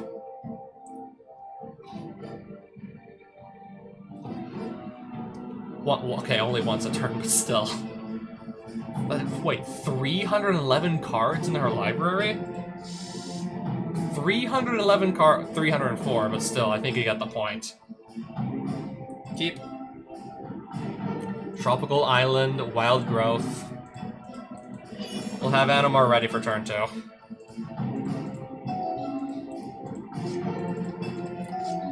Yeah, I'm only too sure this is going to be a 5-color deck. Like the actual Sliver Queen card itself.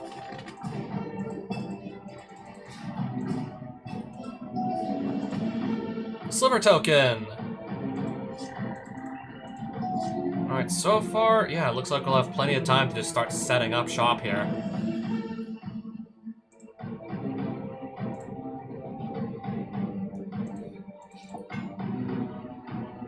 Trinket Mage. Gonna have kind of a slow start here, but I'll just take Skull Clamp. If you dare kill Animar, I'll just draw 2 more cards because of Skull Clamp. If you dare to kill my commander, yeah, I just draw 2.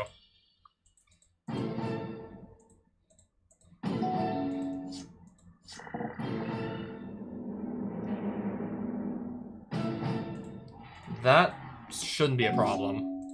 For now. Not even sure if that's going to be like a problem ever. More concerning is the fact that I have very little cards in my hand, and not really any ways at the moment to just easily get cards into my hand back.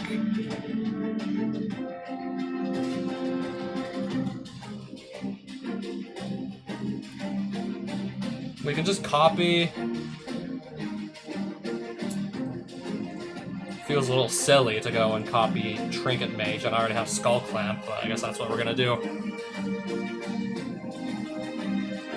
Let's either take a Mox or take Sensei's Divining Top. Take the top.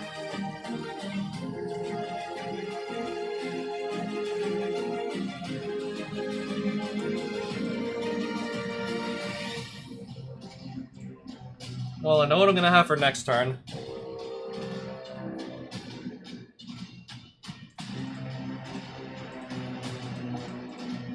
Okay, I get to draw a card because this went unblocked. Pass. Sure, Sliver token. Toxin Sliver. Okay, this is basically just Death Touch. Whenever a Sliver deals combat damage to a creature, destroy that creature. Okay, it also shuts off Regeneration if... Maybe, yeah, some older cards still do use that. It's not really something you see nowadays. WotC kind of just gave up on that and just went with Indestructible. Combat damage. So this doesn't count as combat damage. Moloch can just kill this safely, because it's not exactly Death Touch.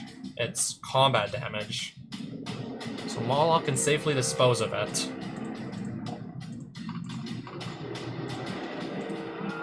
Yeah, Moloch can just safely remove it.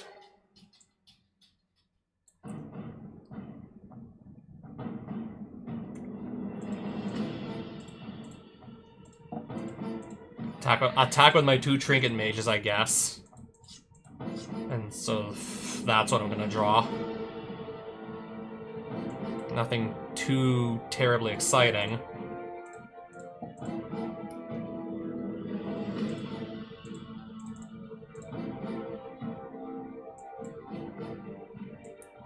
That way, I guess I'll have Master and Wanderer ready for the next turn.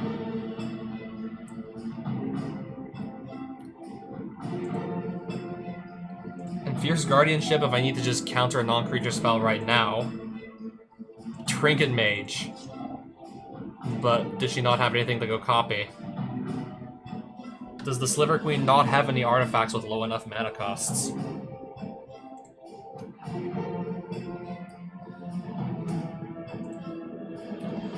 Brazen Borrower, we'll do the Petty Theft, and then just throw this back into the Sliver Queen's hand. Yeah, since I knew what was going to be next.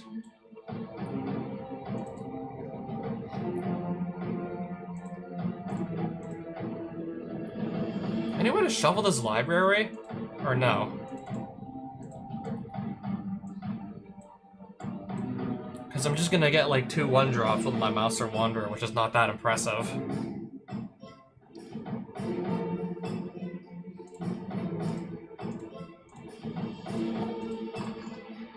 I know what I'm gonna hit with Master and Wanderer's double Cascade, and it's really not that impressive.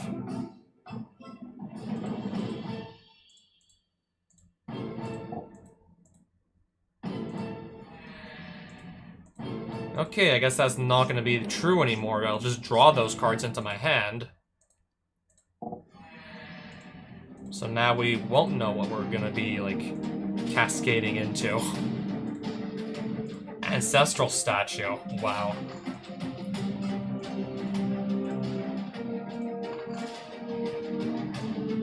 Alright, we just hit Ancestral Statue. We can go infinite if we want.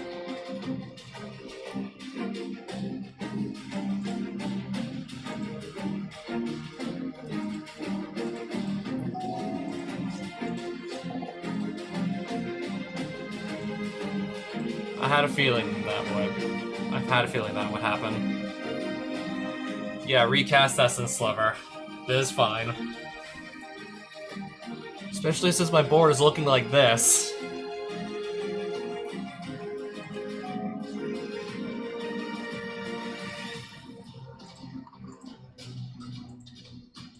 Alright, now I can just do double Cascade again.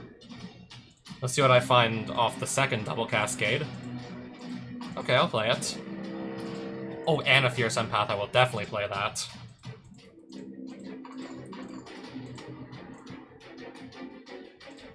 So yeah, now I have Kozilek in my hand, and it's gonna be costing 0. It's gonna be a 0 mana too.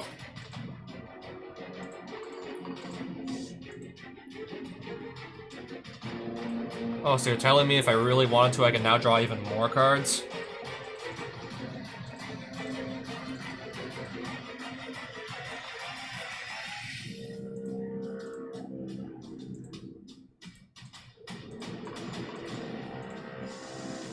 Yep, we have a full hand.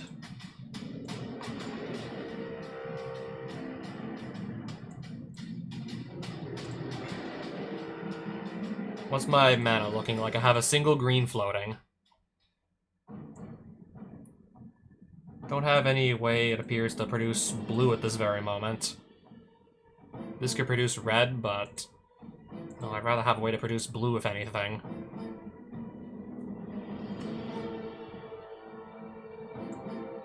Oh, I got it. Imperial Recruiter will go grab...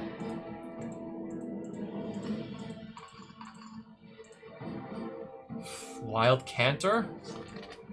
Is this even gonna work?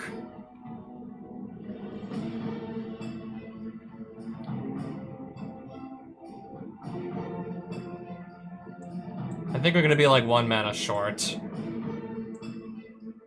I want to untap my lands with Peregrine Drake, but I think we'll have to just wait on that.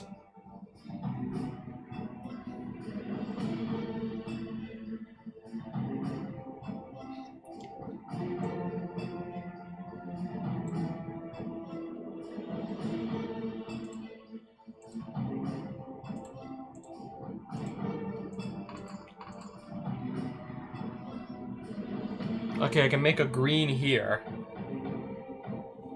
Actually, look at this. Make a green. Formidable Speaker.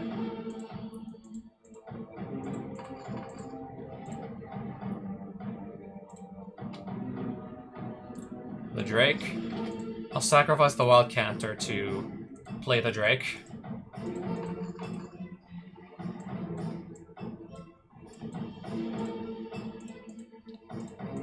Yep, I actually got to untap them after all.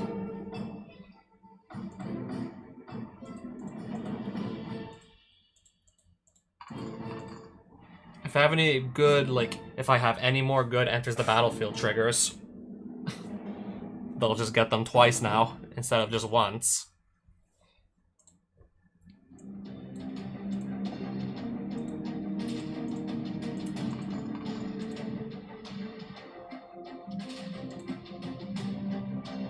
Yeah, I can now steal 2 creatures from myself, as long as I control this.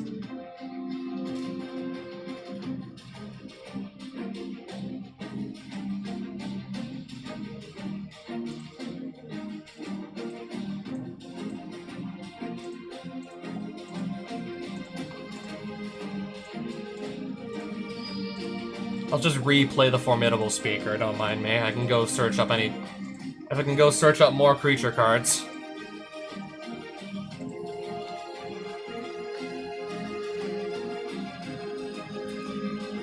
Yeah, at this point, I can basically play my entire deck.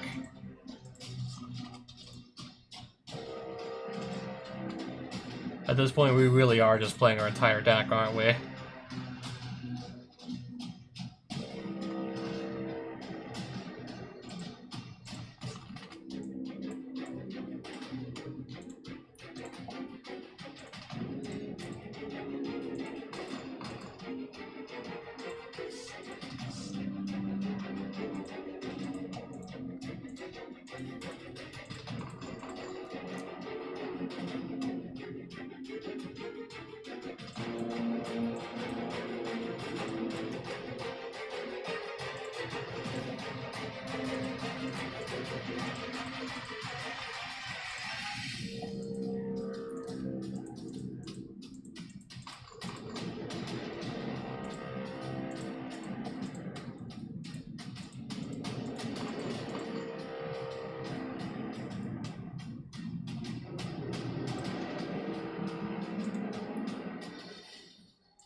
Okay, it's just the 3 green that is floating.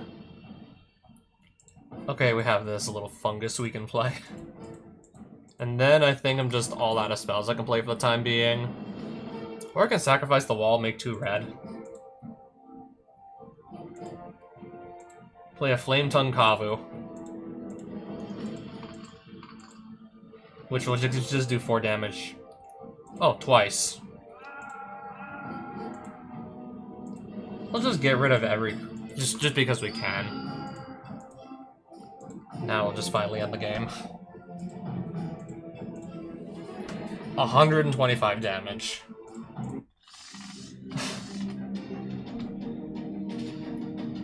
Yep, that's a lot of damage.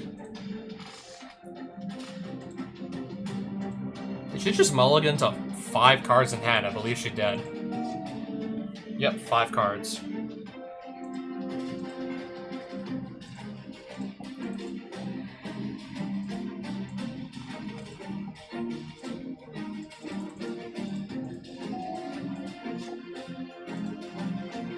Slivers have haste, alright.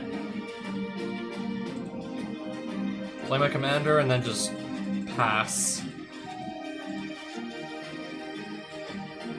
Just boss effect randomly made a copy of my commander. Now there's now there's another Animar running around on her field. Her more expensive slivers are just gonna cost, like, less mana because she's just gonna play a bunch of sliver creatures, isn't she? Yep, clearly I'm not the only one. So I'm not the only one doing this.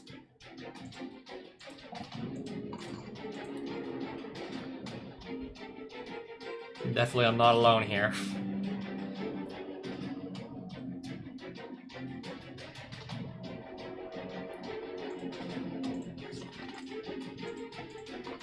Yeah, because I can just play a fetch land next turn.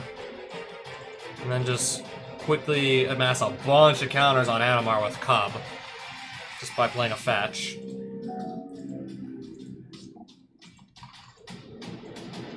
Watching my own, literally my own creature just also growing as my opponent plays spells too. Create a token of a random non-token your opponent controls. Well, obviously without targeting. Non-targeting because, yeah, this will not be able to legally target Animar. I guess let's play a creature first, and then just start doubling counters.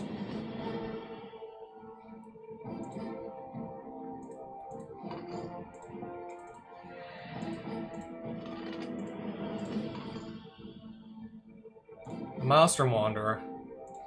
Let's see what I can cascade into. That is decent. Nothing exciting, but I'll take it. Llanowar Elves. I'm just gonna hit 2 mana dorks with my cascade. I just hit 2 mana dorks.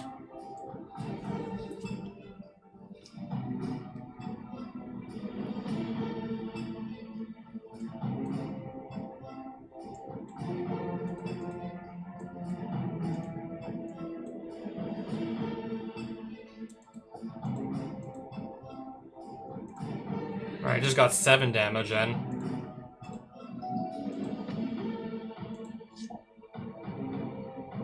What would Harmonic Sliver be able to target besides this? And I never really use it much anyways.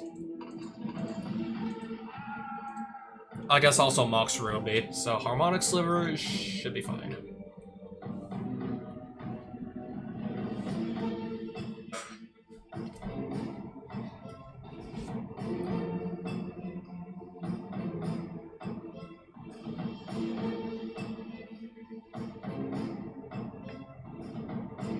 Deciding if you want to attack through this board, huh? What is there to really, like, do at this point? I mean, I have a 4/7 that can block, a 12/12 that can block. What more is there to do here? Hello?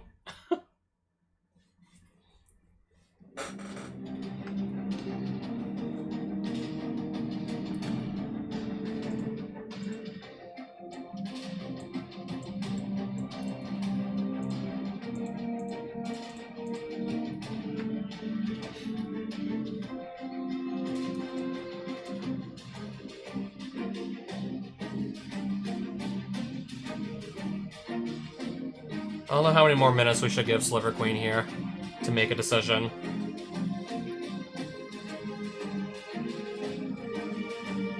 Yeah, usually I don't see the computer just wait this long to decide what it's doing.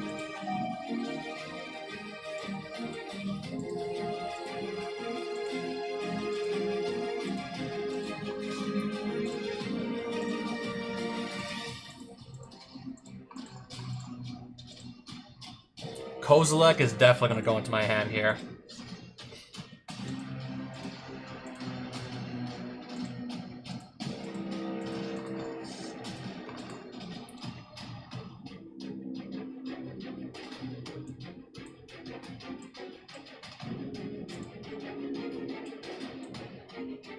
Yeah, now we can just dump even more counters onto Animar with the help of Scythecat Cub. Just doubling, yeah, now we're going to double 18 counters.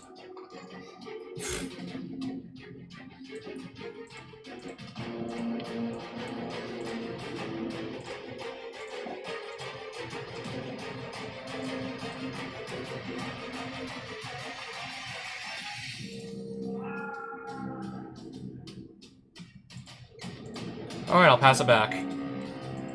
Okay, copy of Llanowar Elves. What's that really gonna do for what that's not gonna really do much for her, is it?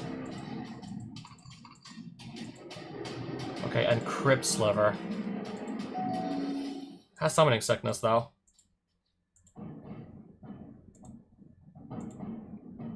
Oh, 4 more counters on Animar over here.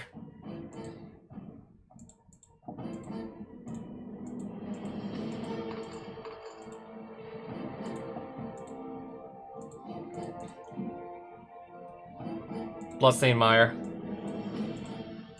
And then I'm gonna double it again, because I'm gonna go fetch again into Taiga. Scythecat Cub's going to, yeah, resolve for the second time, so we're gonna double the 42.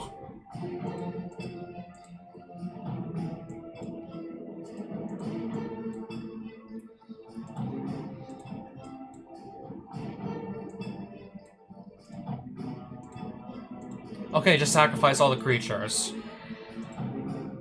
Not even want to sacrifice any lands, but at that point... yeah, she's gonna die no matter what. Anyway, she's just dead regardless.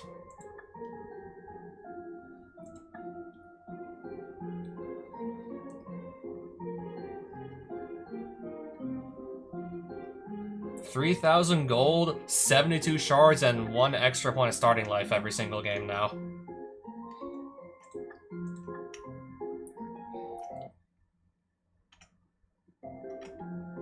Hey, I did it. Goodbye, adventurer. Yep, I did it.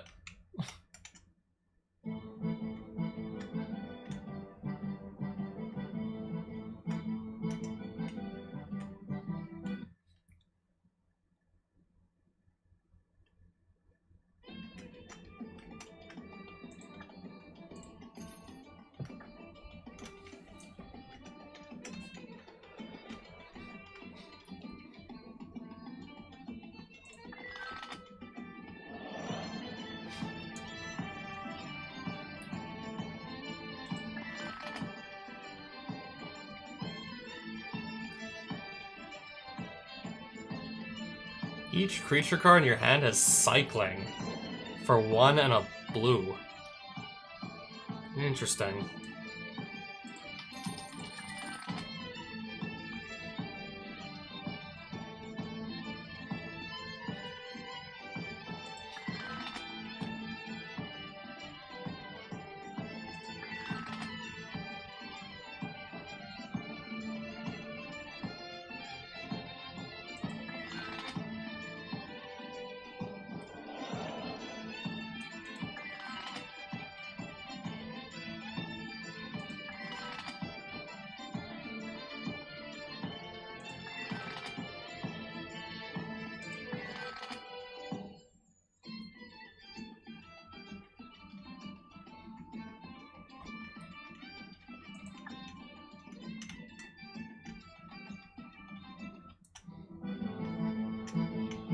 I do want to definitely save my game right now. Not lose any of the progress we just got. Yeah, speaking of bosses, I remembered there's... yeah, I completely forgot about Emrakul. I could do that too. And if I just can pop off before Emrakul starts playing all of her big scary Eldrazi, we'll probably be able to do that with these as well.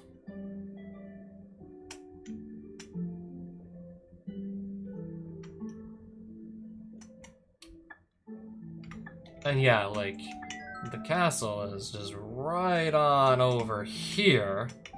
Just a very short walk from... yeah, it's just right over here.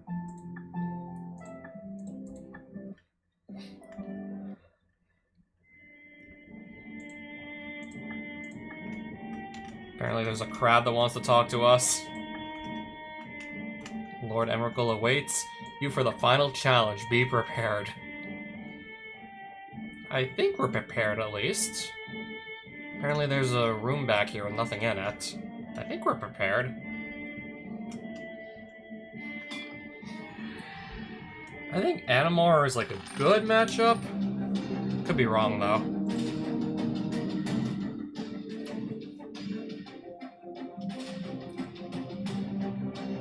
Was this like buff always here or no? At the beginning of your upkeep, put a land card from your library onto the battlefield at random. Was this always here? At the beginning of your end step, there's a 50-50 chance that if you have... yeah, if she has fewer than 7 cards in hand, flip a coin, and if she wins the flip, draws cards equal to the difference. Yeah, I can't keep that hand. I could not keep that.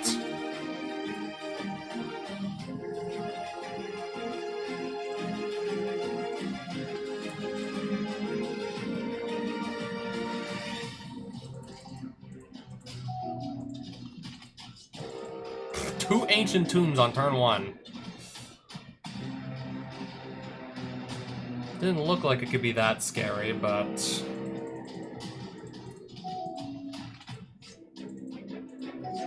This is turn 2. She might just be a few turns away from playing even like the 15-mana Eldrazi. And I probably should have... Oh, we can play this.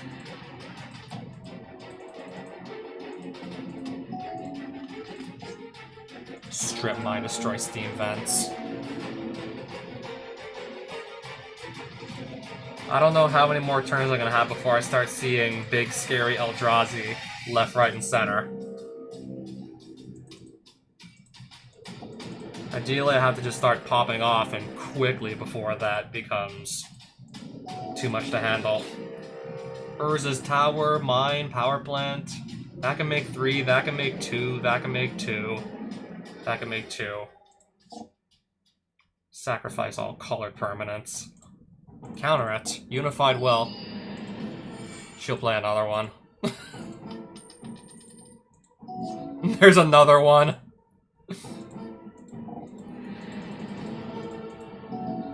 Double all is dust.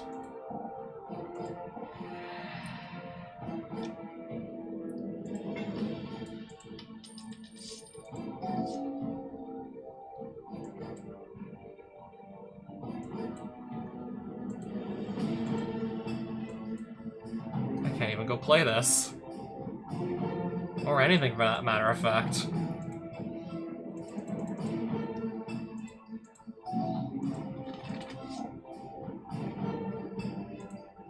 I'm just gonna insta-concede at this point. I'm gonna have to insta-concede.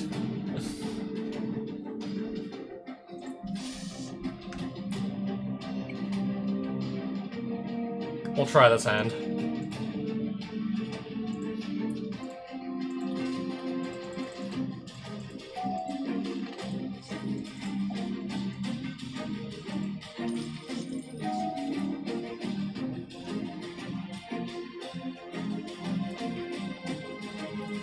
So, I have this I could play.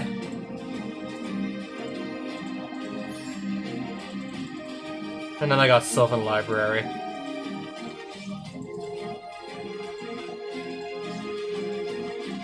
Search for Strip Mine.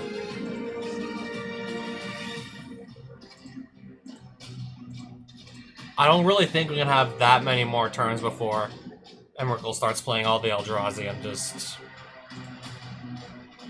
comes in tapped. That won't even come in untapped.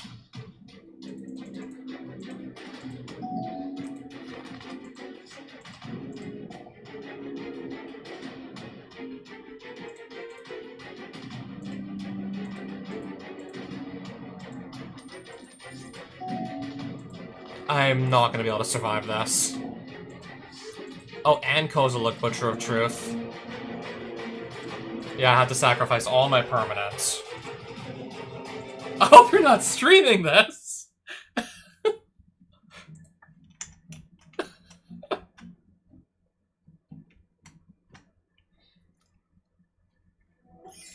don't know, I think... Yeah, it looks like, I think, like, that Emrakul encounter got really... Like, I think that got buffed, like, super hard. Something's telling me that probably got buffed really hard. So what am I gonna realistically do about all of those extra lands now?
think for the most part it's just a matter of... Yeah, can I outrace Emrakul before she just goes off with her creatures? It's just, can I outrace Emrakul before Emrakul goes off? I think at that point, I think at this point that's what it's just gonna really come down to.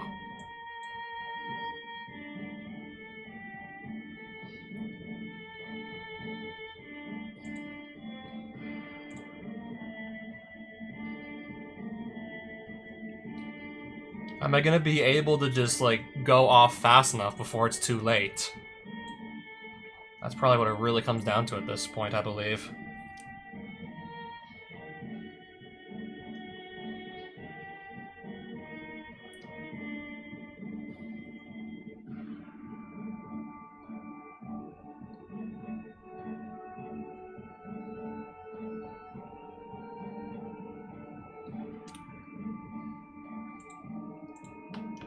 I mean, just so I can also just ramp myself, I'll put Lotus Petal in. To complete that game, I guess.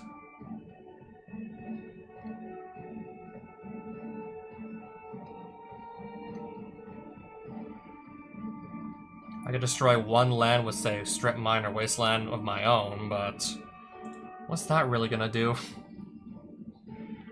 That's Shrieking Drake, isn't it?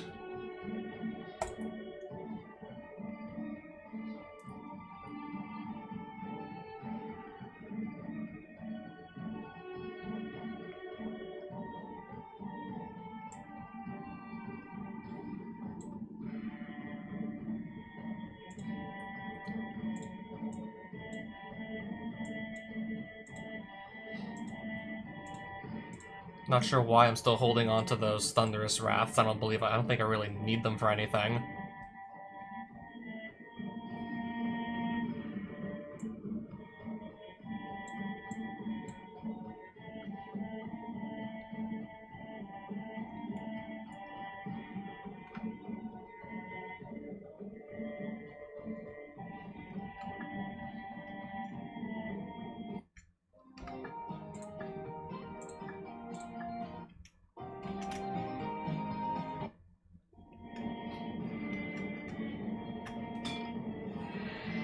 We'll do, like, I guess 1 or 2 more attempts at Emrakul.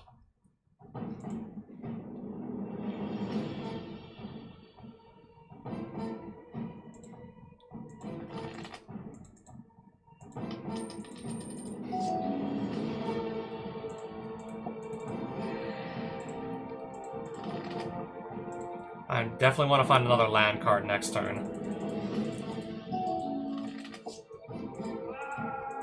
I just got Strip Mined.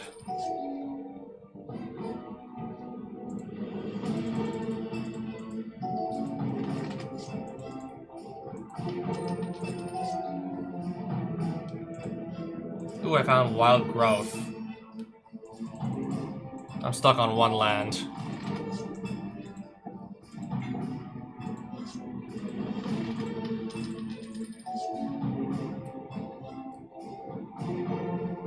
Alright, now I'm just not finding any land cards.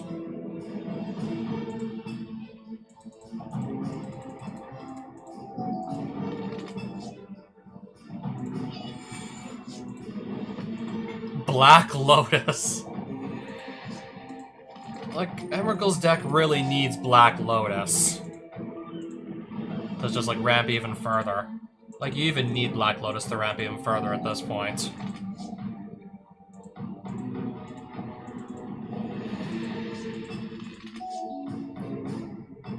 Yeah, I can't find any land cards. At this point, yeah. I just can't get on the board whatsoever. I just can't get on the board here.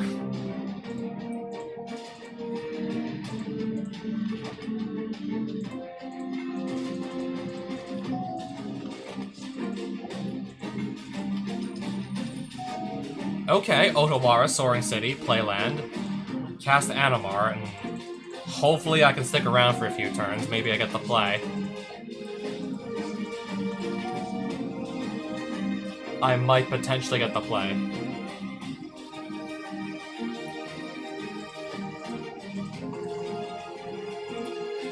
Now, if I could get my copy of Kozilek onto the field and start putting some work in.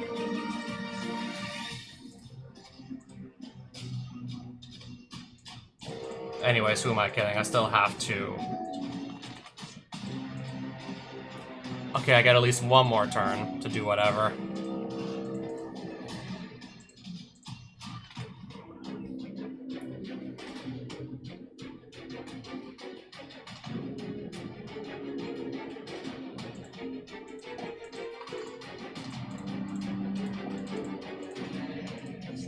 Swan Song. Counter an enchantment, instant, or sorcery spell. I don't think that's gonna stop what I need to stop.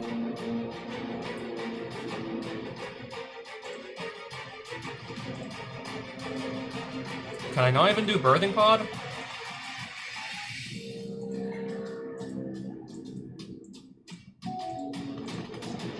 All is dust. Can I counter this? Yes. So counter it. I might be able to deal with that.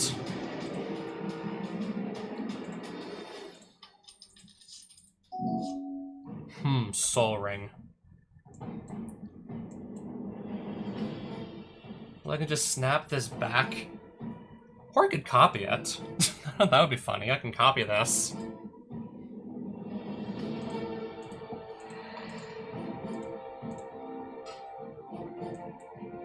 I'll make my own. Because why not? If only it could attack immediately. That would be amazing if it could. Just put this back into our hand. I'm already down to one card left in my hand. Just one. Oh, we could also technically we could technically activate this too. I mean, I literally have nothing else I can do, so you know what? Let's do that.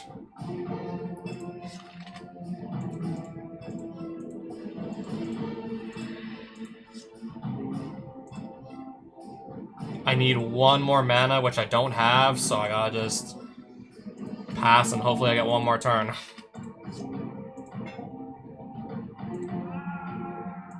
At least Animar didn't get destroyed.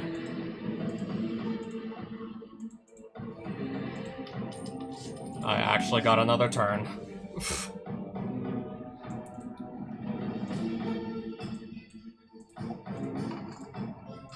I'm gonna, if this is, no. I just bounced the wrong creature. I just bounced the wrong creature. I was supposed to put this back into the hand over and over and then cast this. I literally just went and bounced the wrong creature. Well, do I get another turn? Do I get another chance to redeem myself, or is it really just over?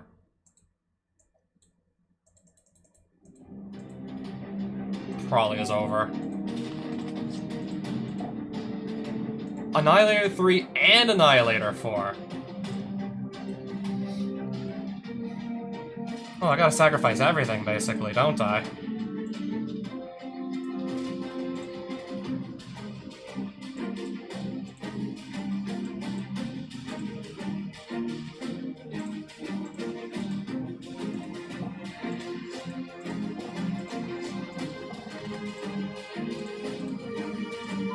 What do I feel like was probably gonna lose, no matter what I did?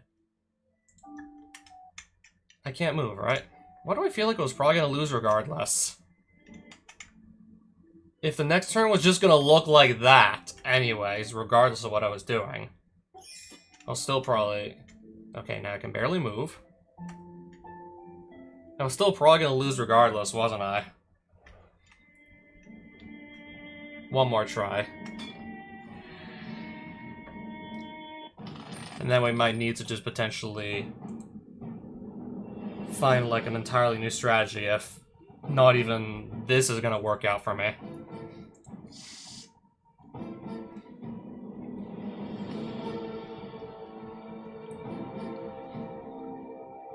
I get to go first. I got some mana ramp in Elvish Mystic here. Oh, I'm just gonna get immediately strip mined. and that's gonna just slow me down. Literally gonna get immediately strip mined.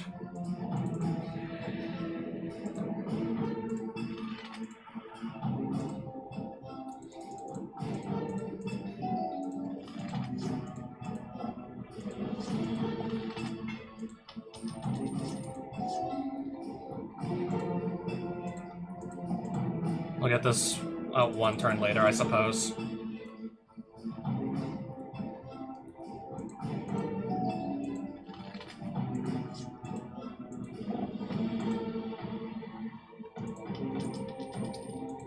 We're on like what, turn 4 or something, and I already have this staring me down. We're on like turn 4.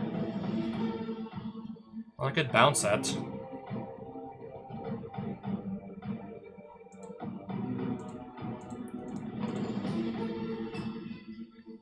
Just to maybe buy myself a bit more time.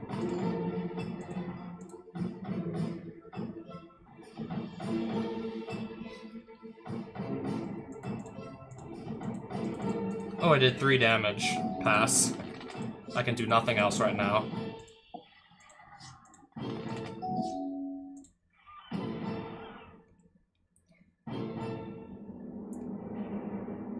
If we copy Mana War, we can just bounce this again.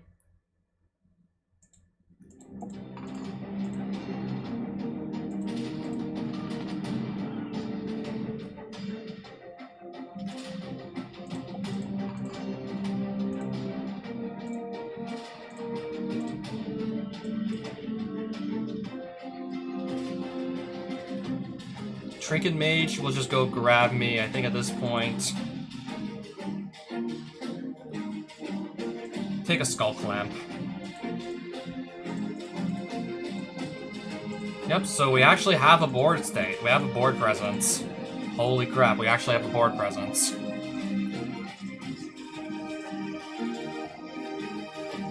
I can just counter this, so I will. Void Winnower. Can't cast stuff with even converted mana costs, right? Or block with creatures with even mana values. Of course, it's colorless. I can Skull Clamp, so I'll Skull Clamp.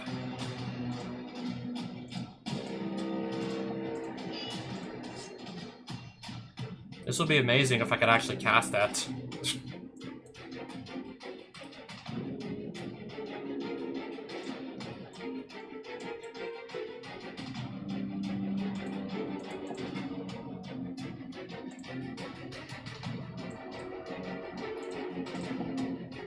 I'm gonna turn that into some card advantage as well.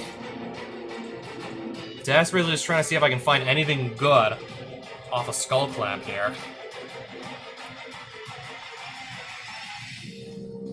Already starting to run seriously low on mana.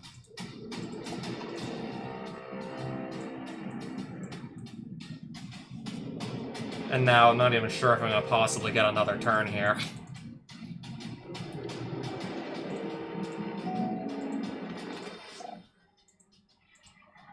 A second Void Winnower. Kozilek.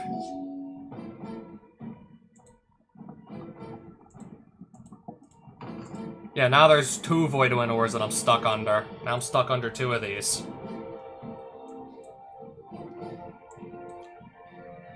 Yeah, now I still happen to be stuck under 2.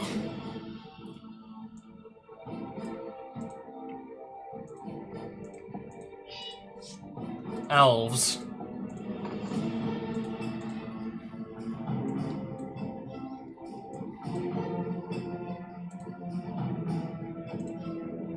I'll Skull Clamp that too. Wild Growth is not what I'm looking for right now. That, however, is nice. But yeah, it only accounts for 1 creature. Only accounts for 1 of them, unfortunately.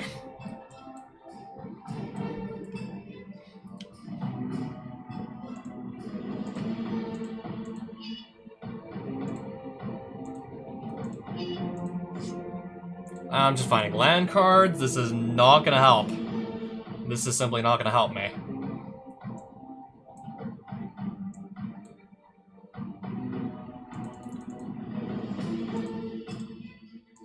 Pass, I can't cast anything else. Destroy what now? That is fine.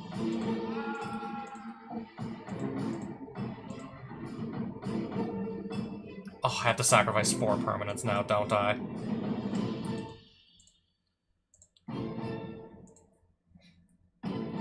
Which ones will they be?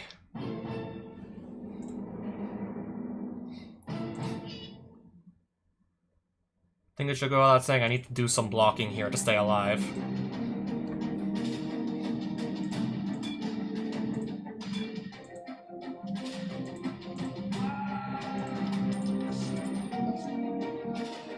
Yeah, so far this is like the best game I've managed to pull off, and still I'm getting absolutely annihilated here. 2 cards I literally... that's... yeah.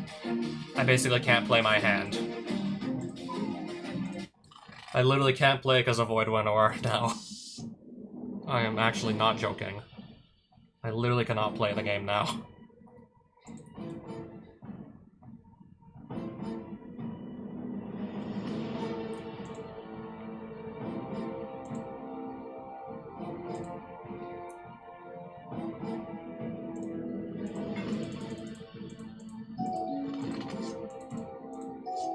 Okay.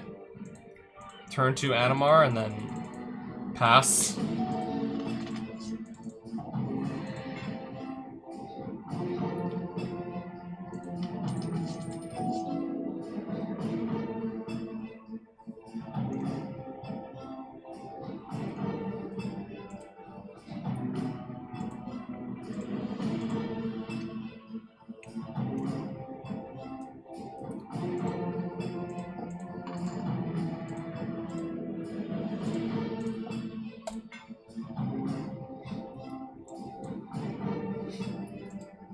Yeah, so far I'm really not doing much. Not doing much just yet. All is dust.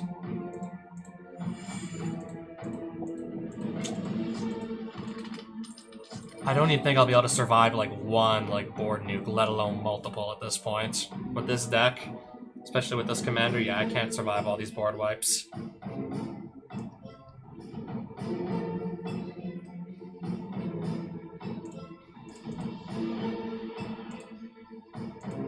I can just barely get Animar back out.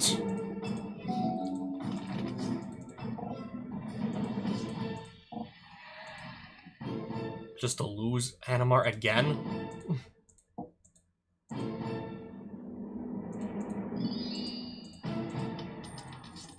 Just to lose my commander again.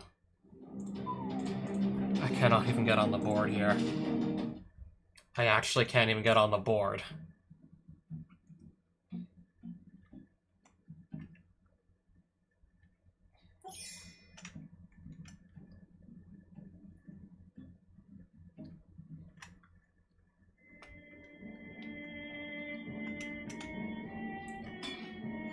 I'm gonna do one more attempt here. And then I think I'll just have to throw in the towel.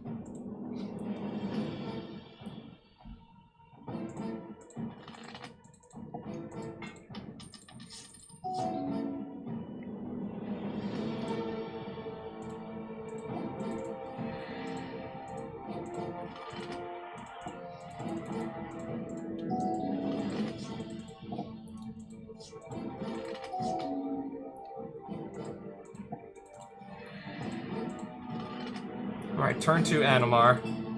Wait, what?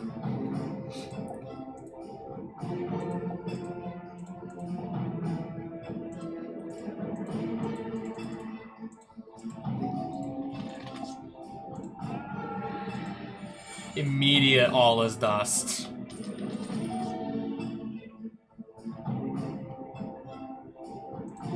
I'm just gonna concede.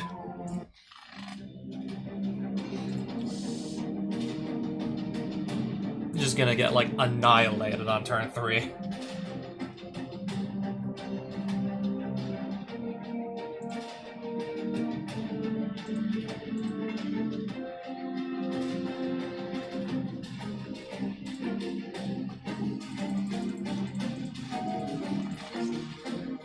Oh, where'd this come from? Mana Crypt.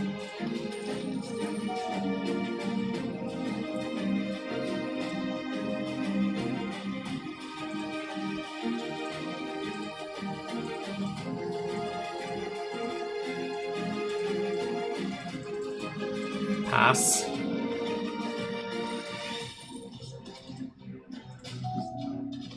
Okay, so you're saying maybe I have a shot here. I can destroy one of these, like, lands or artifacts or enchantments.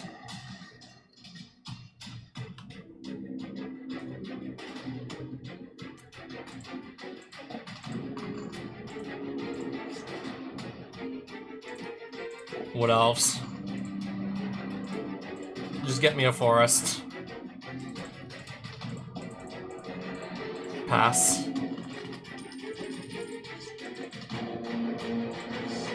And now I have to deal with that already. If there's really anything I can do about it.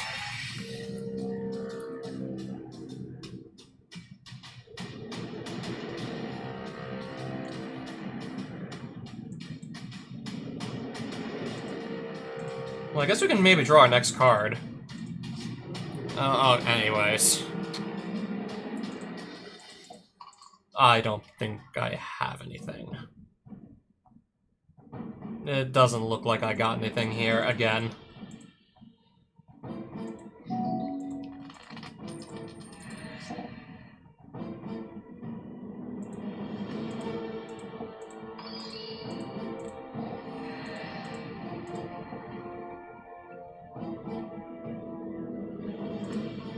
Yeah, there's no way I got this. No way I'd be getting this at this point, surely now.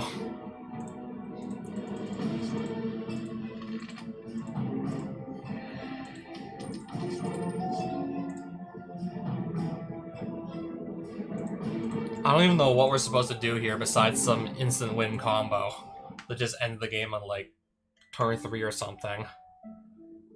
Aside from just some instant win combo, I don't know what to do here. Because, yeah, even with Animar, even Animar is, like, way too slow. I guess unless I really optimize the hell out of that deck to be super fast. Even that's, like, way too slow.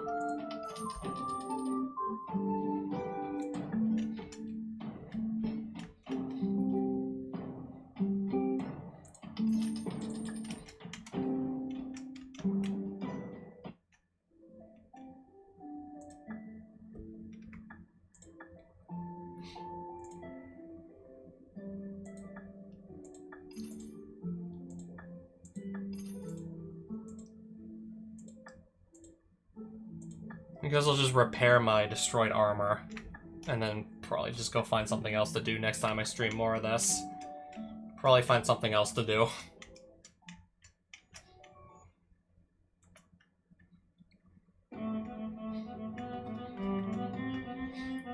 That boss fight's looking to be, like, almost impossible.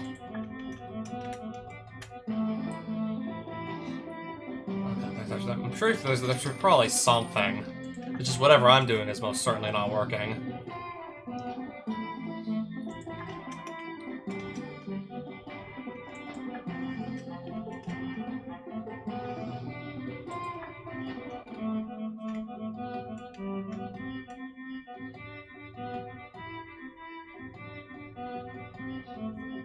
Is this all land on the back too? Yes, it is. Interesting. You can sacrifice another creature to gain X life and draw X cards where X is that creature's power.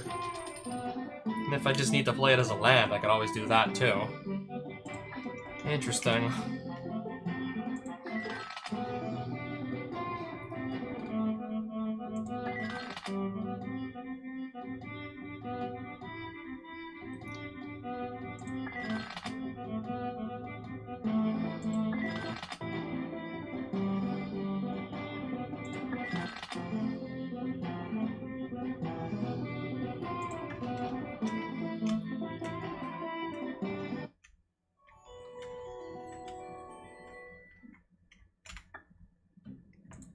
I'm just gonna save right here and call it a night.